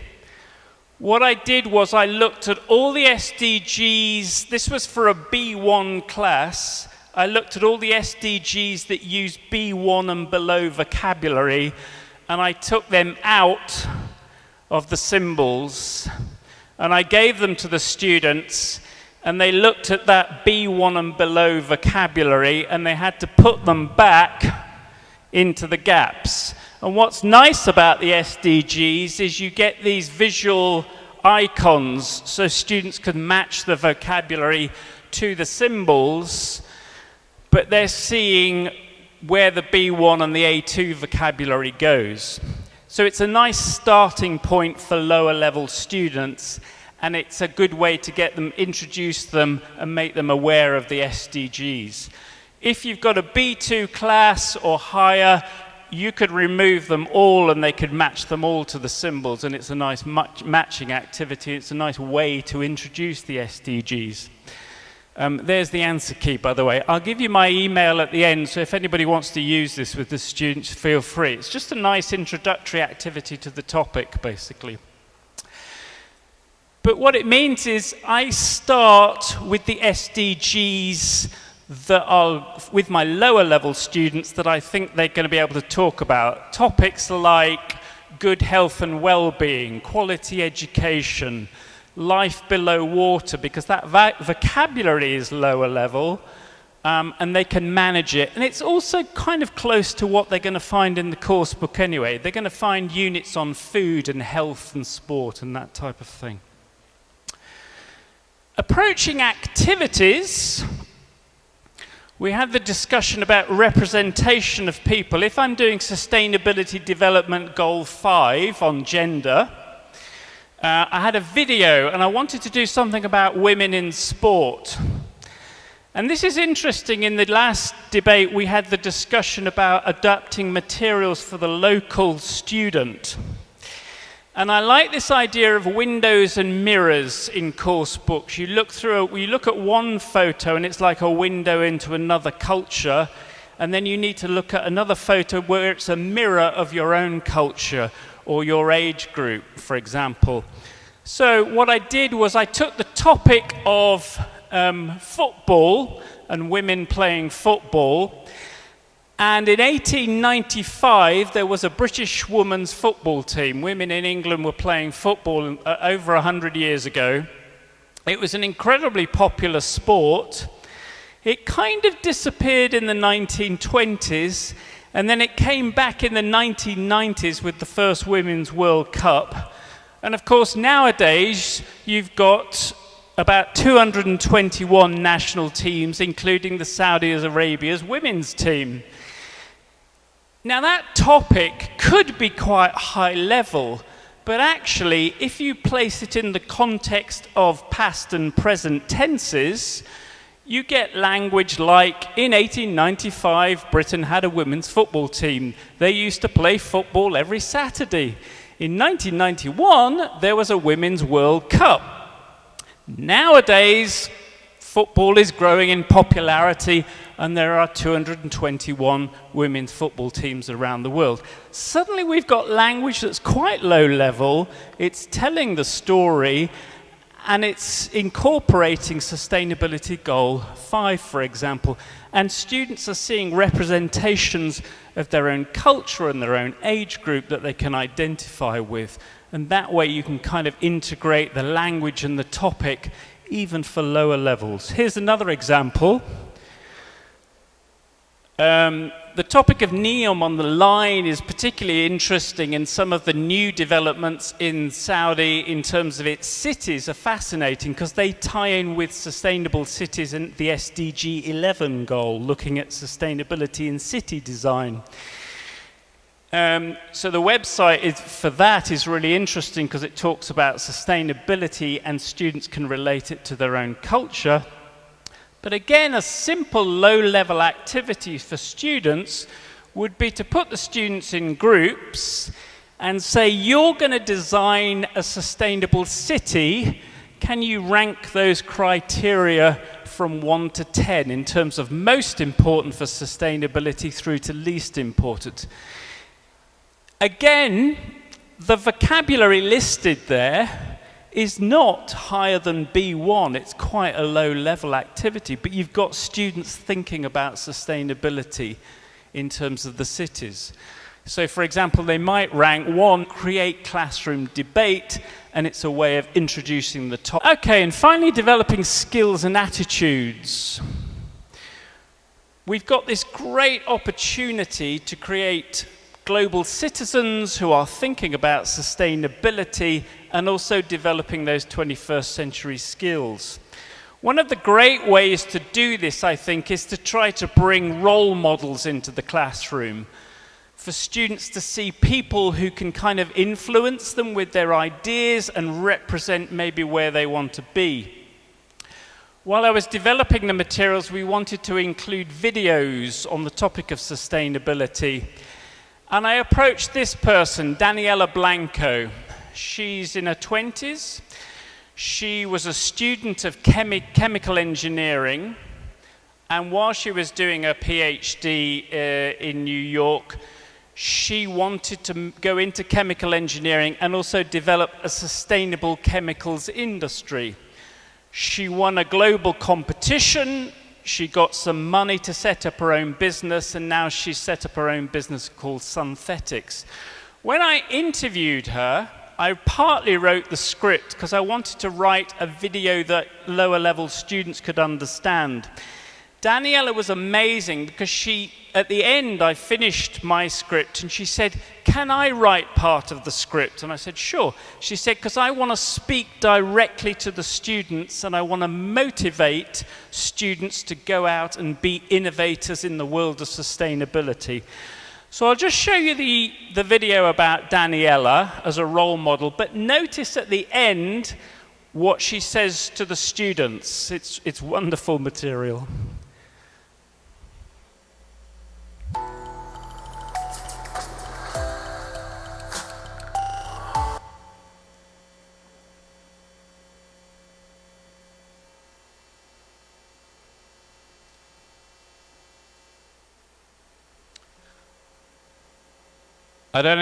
We don't have the narration.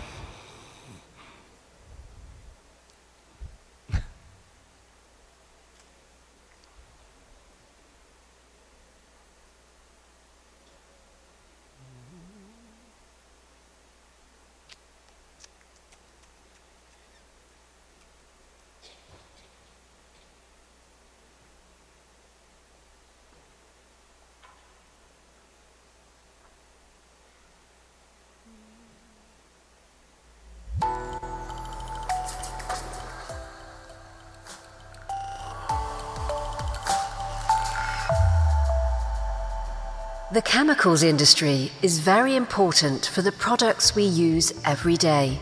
We need chemicals for our electronics, in our clothes, and for the food we eat. However, the chemical industry also produces a large amount of greenhouse gas emissions because of fossil fuels and a lot of other waste products. This is Daniela Blanco. She wants to make the chemical industry more sustainable. In 2018, she set up the company Synthetics with two friends at university. When we started Synthetics, we wanted to solve a problem. We wanted to make the chemical industry more sustainable. We ended up using artificial intelligence to improve sustainability in the chemical industry. Today, we offer an artificial intelligence platform that makes the development of new chemicals, new materials, new medicine up to 15 times faster. Daniela is a good example of an innovator, or someone who finds solutions to problems. In fact, from early on in her life, Daniela had to find solutions. I was born in Venezuela, and I lived there with my mom and my grandparents. I was very happy there, and I felt safe. However, when I grew up, I went to college, and life became harder in Venezuela. I ended up moving to New York to do a PhD in chemical engineering. It was the right decision for my career, and I felt safe.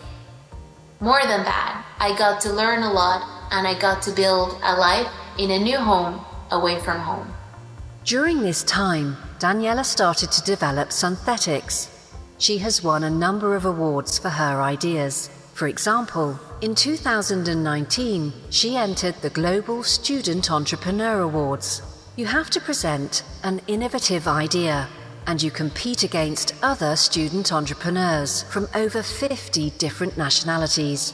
Daniela won the competition and $100,000 towards the idea. She even appeared in a film called Own the Room about the competition. The competition was a great experience because I got to meet so many more students who were entrepreneurs and innovators.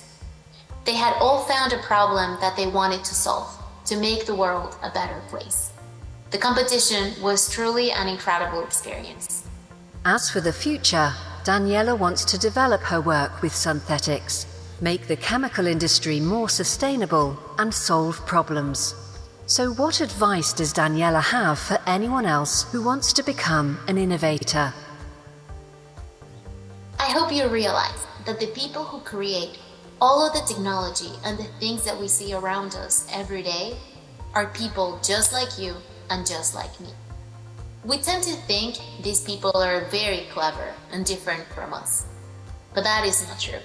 There is an innovator inside all of us, waiting for the moment to make a difference. If you see a problem, then think about how to solve it. If you end up coming up with an idea on how you can make the world a better place, then try it. Try it out until you get it right. Because the truth is that the only ideas that fail are the ones that we never even try. The only ideas that fail are the ones we never try. How true that is. I think if we can get more role models like that in our ELT materials, people doing sustainability, it's incredibly motivating for our students. So I wanted to integrate Daniela into the material, but then I also wanted to explore project-based learning with the students. So what I started experimenting with was introducing more project work into the classroom based on the video content students had seen. So you can't read the whole of this project from the material, but basically the students get a brief to work in pairs or groups and prepare a presentation on an innovative, sustainable company. So first of all, they're developing their research skills. They go off and research in a business locally. So they look at a business in Riyadh and say, what companies are being innovative and sustainable? And they do a research on that. Alternatively, students could think of an environmental problem or a social problem, and what kind of business could they set up to help solve that problem, so they could develop their problem-solving skills. So they do that research phase, then working together, they prepare a presentation, like a group presentation or a pairs presentation, to give to the rest of the class, in which they present the company they've researched or the idea that they've come up with to solve the problem. So it's collaboration skills. Then they give the presentation to the rest of the class, so they're developing the presentation skills. And the one problem I have when I use presentations, because they're all worrying about their presentation, and they have to give each other feedback, so they're developing their critical thinking. They're thinking, what was good about the presentation, what did they agree or disagree with, and then they give each other feedback. And that kind of project-based approach to sustainability is incredibly good for skills development. It requires extra time in the classroom, but I think if we really want to develop those skills, we have to give them that space and time and the learner independence to do that kind of work into sustainability. So to sum up, when we're approaching the topics, personalize it, make it local, make it relevant. The language of sustainability, you can get the language level down. You need to teach the language to talk about it, but also give them language practice activities to develop the language to actually do it and solve problems. And then you're developing skills and their attitude to sustainability. And I just want to finish with one point about developing students' attitude to sustainability. It's all well and good teachers and course material writers saying to students, you need to be more sustainable. Let's get sustainability in the course book and think about how you can develop sustainability in your lives. But we know as educators that we have to do it first. We have to lead by example. If we're not sustainable people, and the institutions that we all work in, the universities, the schools, if we are not sustainable institutions, we have no right to tell the students that they should be sustainable. So we really have to start with ourselves. And it was very interesting working on this project and writing the materials. I suddenly started to ask myself, am I sustainable? Do I do all of these things? Do I do this in practice? And I came to the conclusion, sort of, but I wasn't very good at it. So one thing I've started doing as a result of writing, the sea in England, very cold. Normally the beaches have lots of rubbish on them from shipping. The ships throw rubbish from the sea and it washes up. So twice a month, me and friends go to the beach now and clear up all the rubbish from the ships that wash up on the shore of the sea.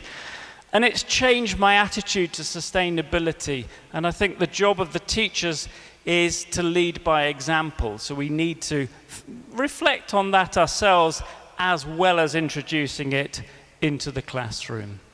Thank you very much for listening. If you're interested in the slides or getting in touch, my email is there and also my website. Thank you very much for listening.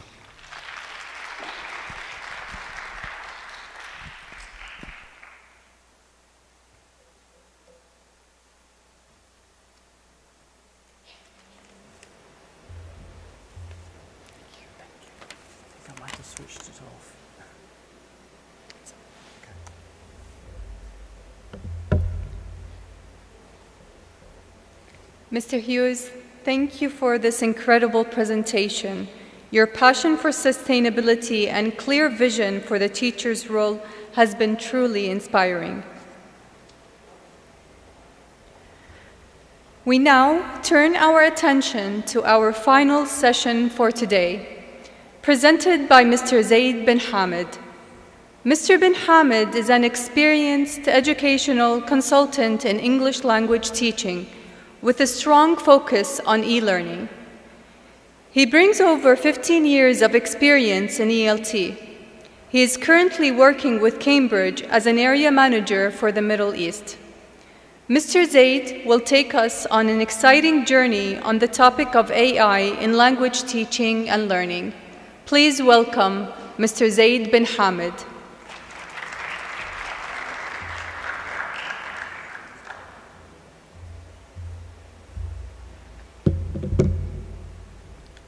Good afternoon, everybody.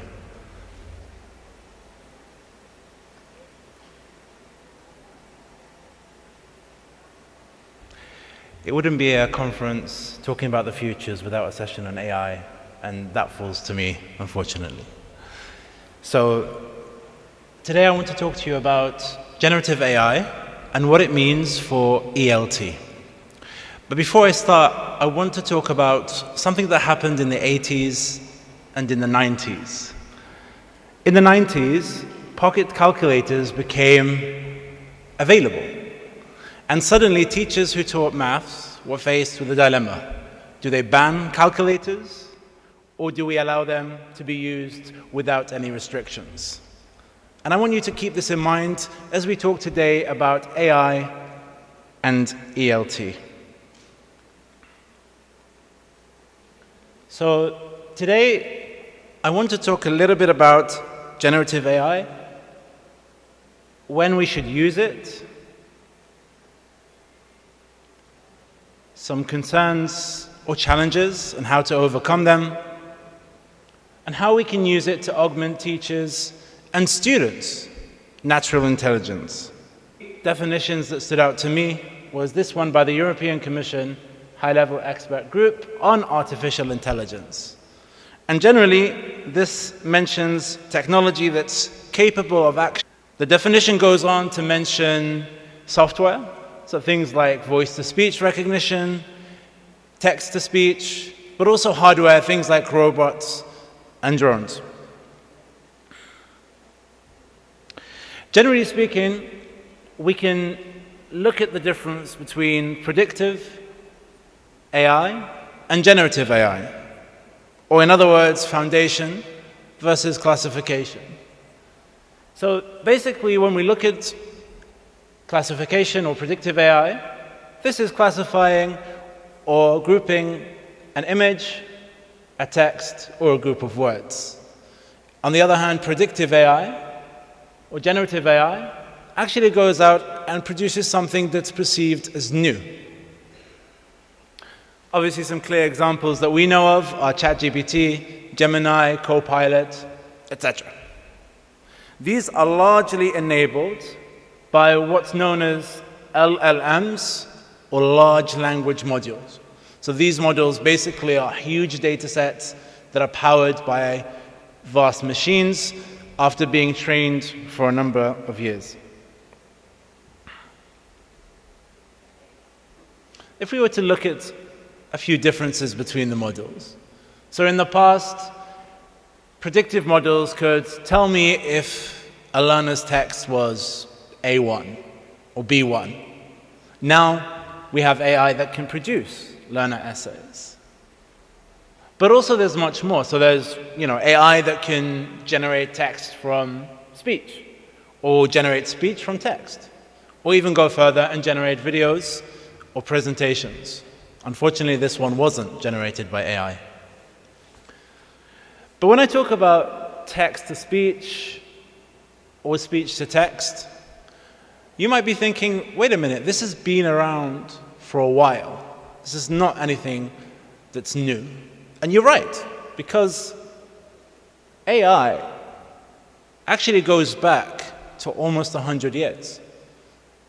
So good old-fashioned AI started way in the 40s and the 50s. And I think we're all familiar with Alan Turing, the famous mathematician and computer scientist. In the 1990s, we saw IBM's Deep Blue software beat the world chess champion. So reacting to real human moves with limited prediction abilities. And now into the present. If you think to the smart person on your phone, Siri, or Alexa in your house, been with us since the 2010s. So intelligent responses to our input, yes, they didn't learn directly from us, but they learn indirectly from being trained from our input and their output. In 2017, AlphaGo, a machine that was built by DeepMind, a British company that was later acquired by Google, beat the world champion in the famous Chinese board game called Go. But ChatGPT in 2022 brought AI to the surface. And I think the question now is, when do we use it? And how do we use it? And I think if you look at this statement, generative AI offer intriguing and exciting opportunities to enhance language learning, language teaching, and language assessment. But the reaction globally is still very mixed. So as recent as 2023, we saw a ban on smartphones in some regions. And in Sweden, some schools moved away from digital learning back to paper-based materials. On the other hand, in the UAE, we're seeing a program that looks at tutoring and training teachers on the use of AI. And I think as ELT practitioners, we would all agree that any decision that we make led by the technology. So if we look at some of these principles of ELT, for example, we're exposed to frequent, relevant, and comprehensible language input. If we were to classify this, we would see this as being rich language input. Going through the list, we know that our students need targeted practice. They need continued and interactive communication. Our students need learning that scaffolds improve and to reach educational goals. But we're also looking at personalized and individualized learning. Individual differences and affective factors, and finally, the aim or the goal for our students to become more autonomous. One thing groups all of these factors together. If you think about how AI can help us, you'll notice that all of these principles can be assisted by AI. I'm not sure if you can see this, but an example of using AI, using conversational AI to support interactive speaking, using AI to immediately apply feedback to writing, giving our students visual or bite-sized support for listening skills, giving them varied task features for reading development, looking at the 4 skills, and adding to that, considering ongoing smart assessment that's integrated within learning, the focus that Cambridge has of integrating learning and assessment together, but for teachers, giving teachers the opportunity to be assisted with AI, helping them design their lesson plans.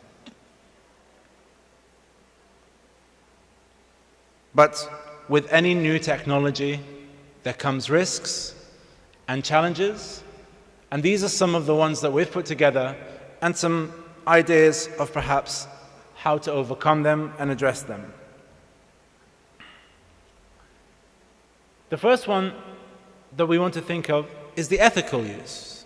In a recent survey by Cambridge on the question, what policies exist at your institution around using AI? The largest proportion of respondents said, I don't know. So teachers had no idea if a policy existed or what that policy was.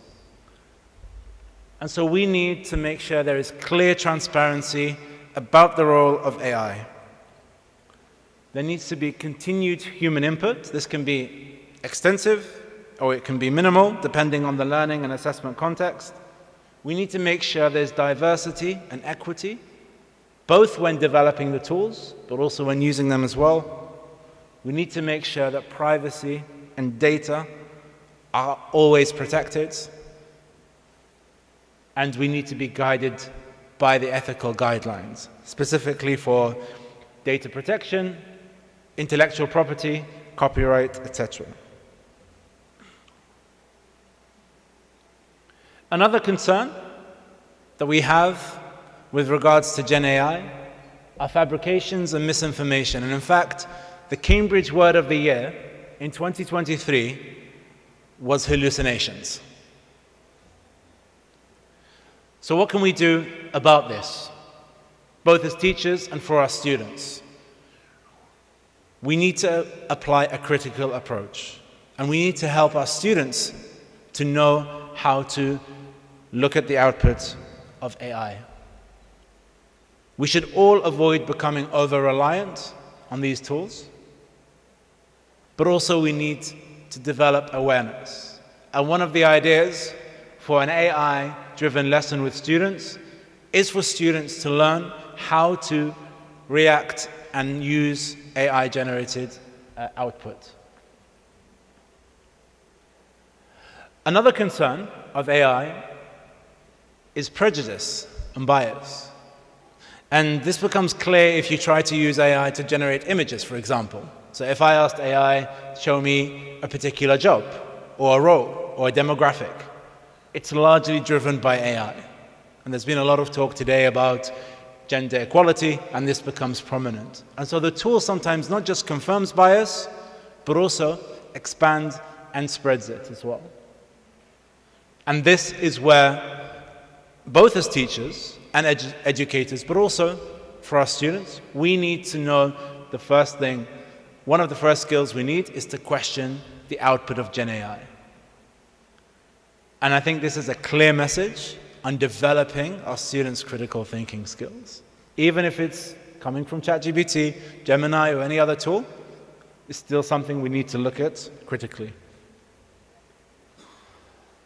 Another concern, I think, at a conference, an academic conference, we're probably in agreement here, is the assessment integrity. So the output of AI, is it generated by humans? Is it owned by humans? Is it owned by the machine? Any input I give the machine, is this automatically transferred to the software? These are all questions that need to be answered. And what we've found when looking at the generated output from an assessment perspective is that AI detection tools don't really work if the student has inputted a prompt 2 or 3 times. The output, the result of that combined output, cannot usually be detected with the detection tools.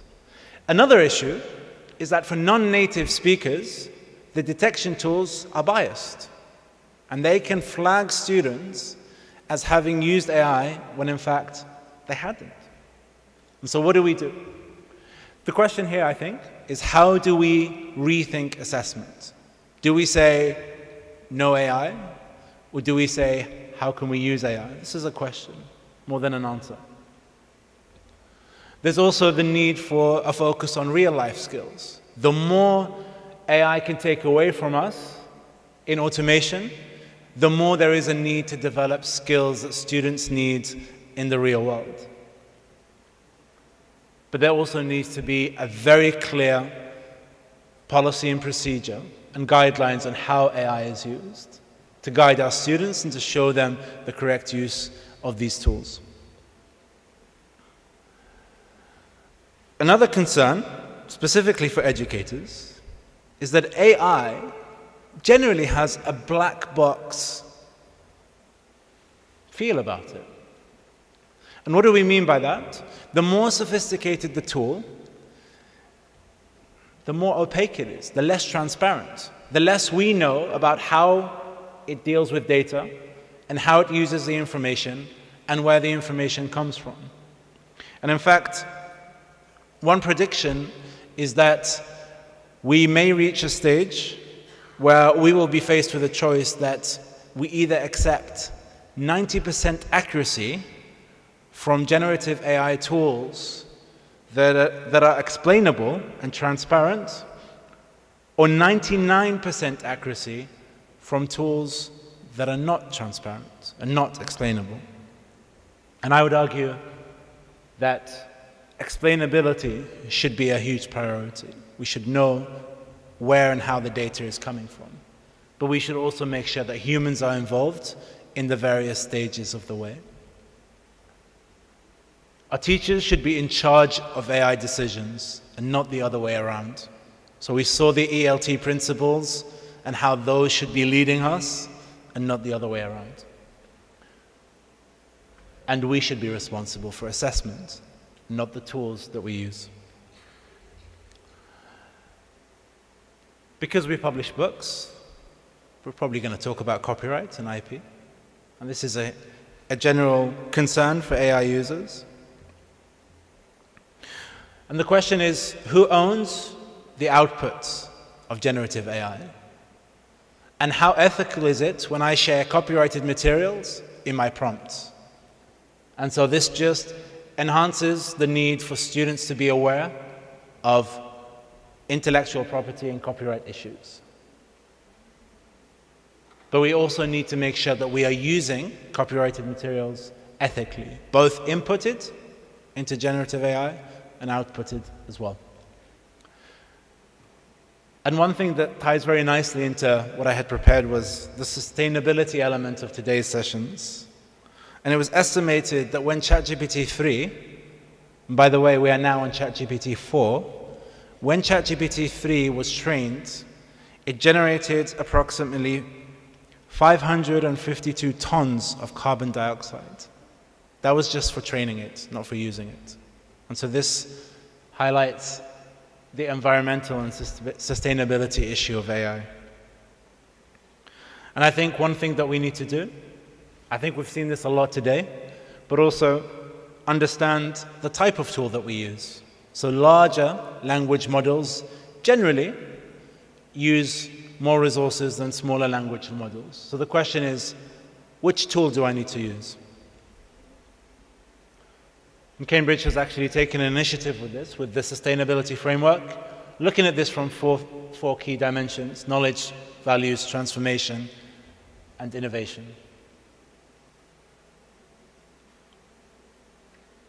The final thing that I want to discuss with you, how can we use generative AI to augment teachers and students' human intelligence? When I say intelligence, generally speaking, academic intelligence refers to knowledge about the world. And knowledge is not the same as information, by the way. Social intelligence is the ability to engage in social interaction. And so, if we look at all the other aspects of intelligence, meta-intelligence, so being self-aware, metacognition, being aware and being able to regulate our own mental abilities, meta-knowing, having the awareness of knowledge, the evidence, bringing that knowledge forward, and the decisions that we use to take that a step further. Perceived self-efficacy, which is sort of your own personal belief, whether you can succeed or not. This is based on data, and not just on a dream. I think if I asked AI, can I generate this talk successfully, it'd probably say no. But the question is, generative AI can usually only contribute to one aspect of the intelligence, not to the other areas. And it doesn't have the knowledge, the intelligence, or the social awareness, only data and information. So what does this mean?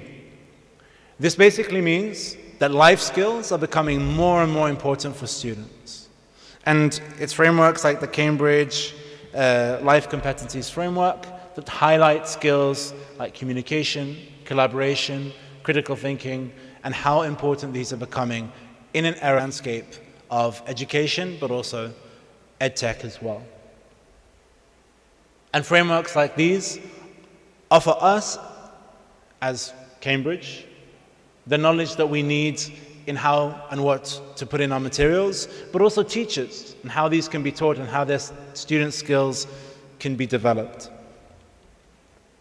And if I compare the Cambridge Life Competencies Framework with the top 10 skills of 2025 by the World Economic Forum, I'll see that these largely tie together. And you'll see the top of the list is analytical thinking and innovation. And these are not skills that we need AI to do, by the way. These are skills that we need humans to do.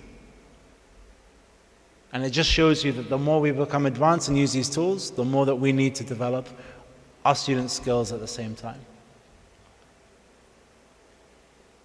So how do we stay ahead of AI? What do we do? And this is largely to sum up. There always needs to be a human-centered approach to using AI. And we saw the importance of this from the very first stages of selecting the tool, the input, but also assessing the output and having the skills that we need to assess and to use the output of AI. We also need to have a clear purpose. It's very easy to say AI is included or it's not included, but the question is why and how. It also needs to be very closely aligned with ELT, specifically, as we've seen, cognition, societal or social and emotional sides of ELT. And I think this is really important and close to my heart. It's easy to assume that this is a skill that we can all just develop. And yes, it is a skill that we can develop, but it's a skill that we need to be trained on and we need to train ourselves on as well. And this just raises the need and enhances it for our students to receive training and support on how to use these tools. And as we saw previously, more and more focus is now being placed on metacognitive and higher order thinking skills. So going back to critical thinking and looking at the higher order thinking skills that our students need. I think Dr. afraid. But I think all they're going to do is to bring something that's been generated by AI. And the question is, with this in mind. So these are a few thoughts that I wanted to leave you with. A couple of quotes. The first is from Dr. Evelina, who is head of research at Cambridge.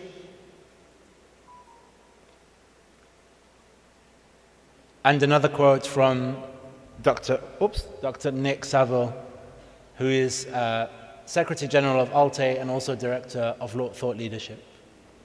Both of them believe that teachers are and always will be an integral part of learning, and AI is always going to be there as a support and not the other way around.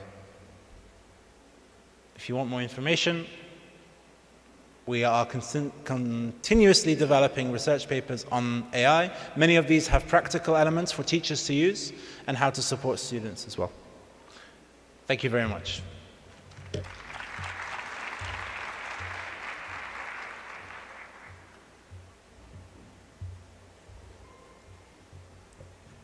Thank you, Mr. Ben Hamid. Your presentation has given us much to consider as we navigate the exciting future of language learning and teaching with AI.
We have now come to the end of our program of events. Before we conclude, we would like to extend our deepest gratitude to all our speakers, panelists, and moderators for their invaluable contributions to the success of this conference. Your insights, expertise, and engaging presentations have made this a truly enriching experience to all. We would now like to welcome the Vice Rector of Academic Affairs, Dr. Farah Al-Askar, along with the Dean of the English Language Institute, Dr. Dania Sha'lan, to the stage to honor today's presenters and partners.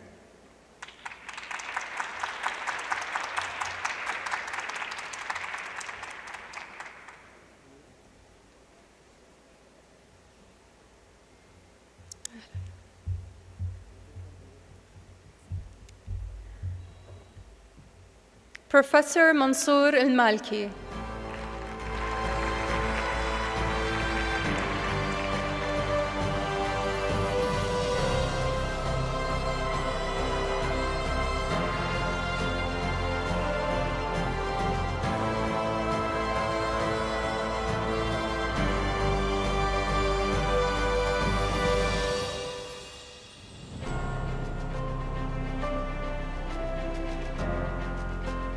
Dr. Hissa Abalala.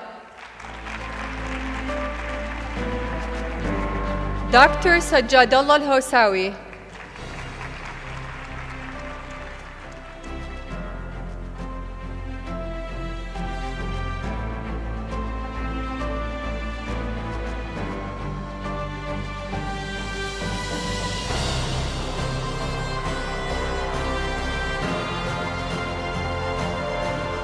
Professor Dina Dakhs.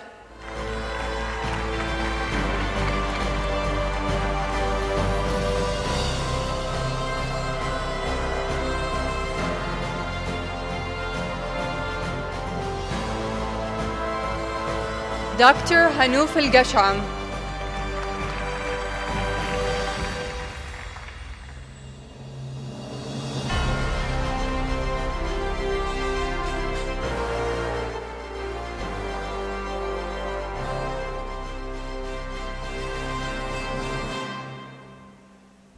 هدى أحمد.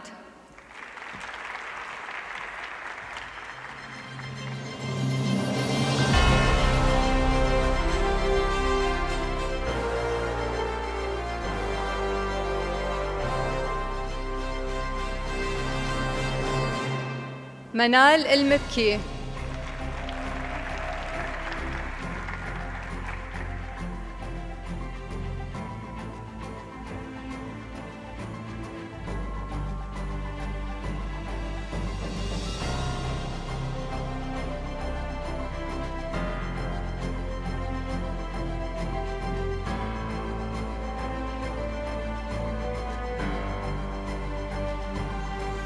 Tiffany Nutter.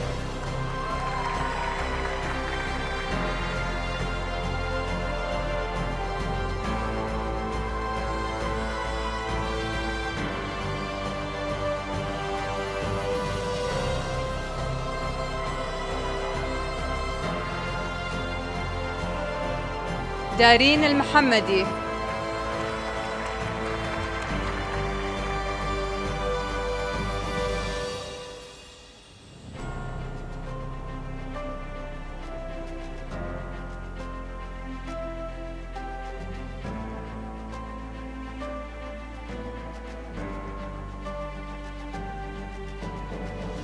دكتور نوال الزهراني.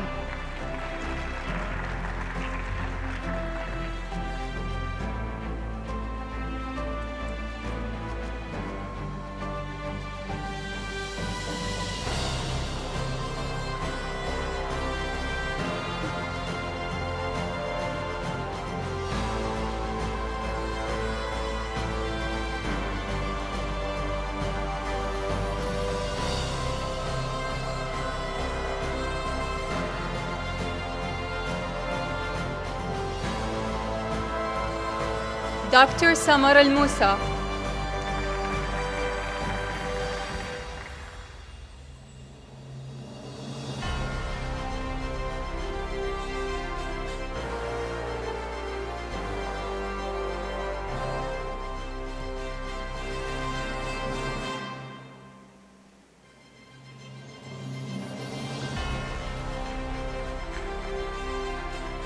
عبير القحطاني.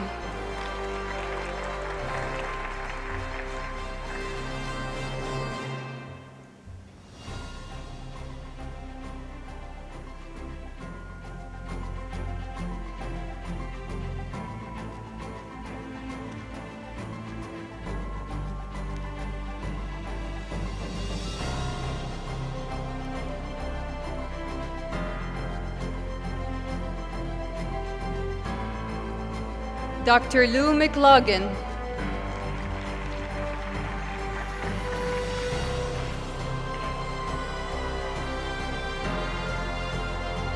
Tom Kiddle.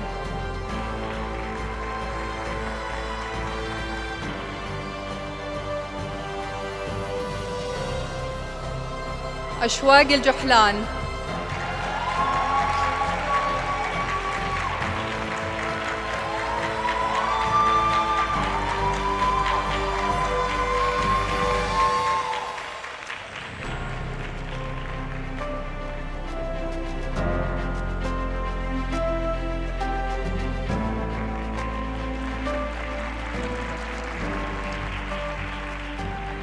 دكتور علي الحوري.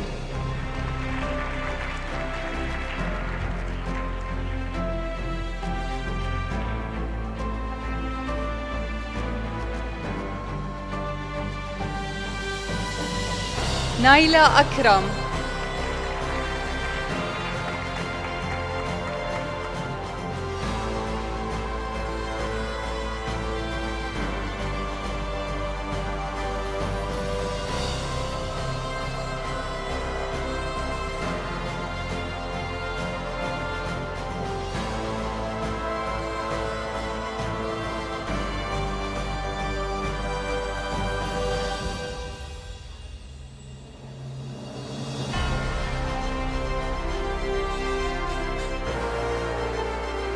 دكتور تغريد ستيس.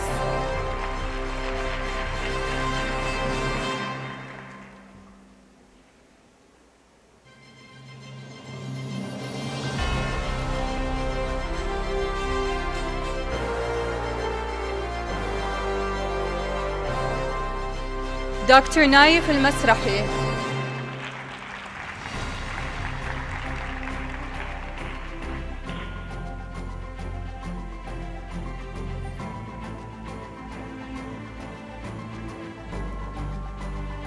سميرة جيرالد.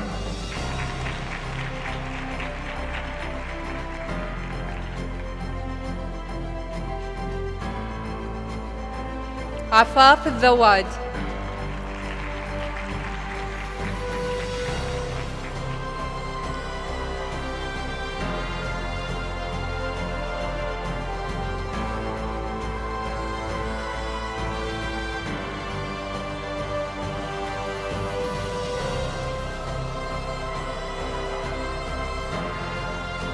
دكتور هشام الصغبيني.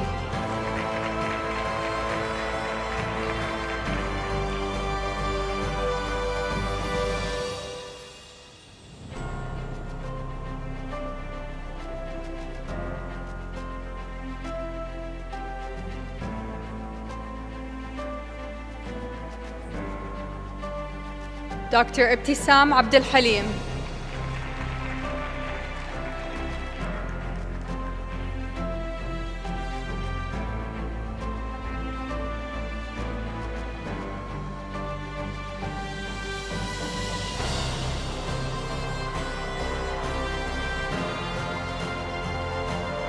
John Hughes.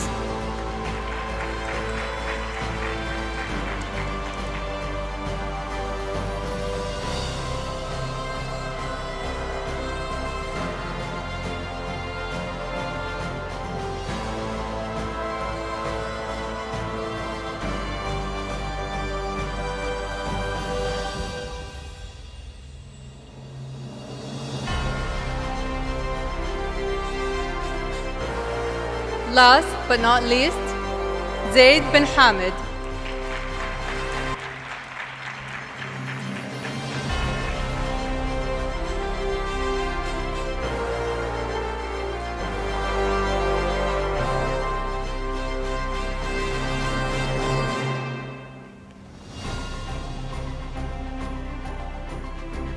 and our partners, Ava Water,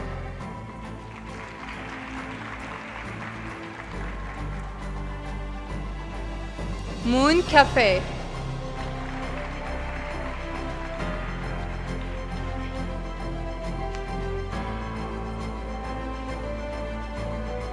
Pete's Coffee,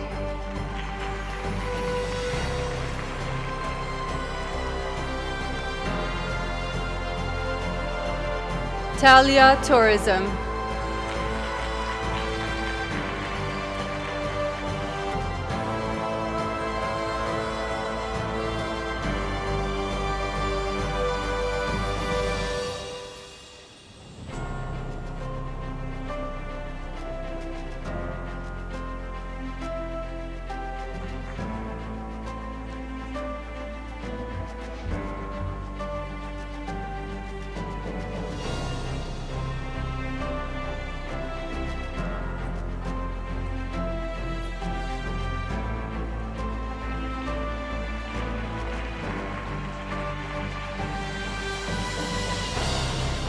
Thank you to all our presenters and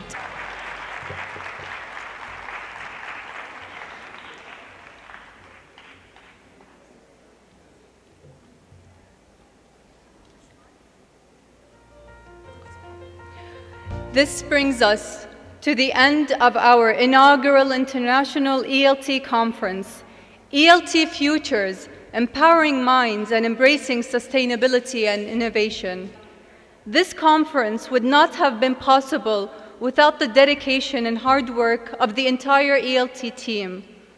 We hope you have enjoyed the presentations, discussions, and the vibrant atmosphere.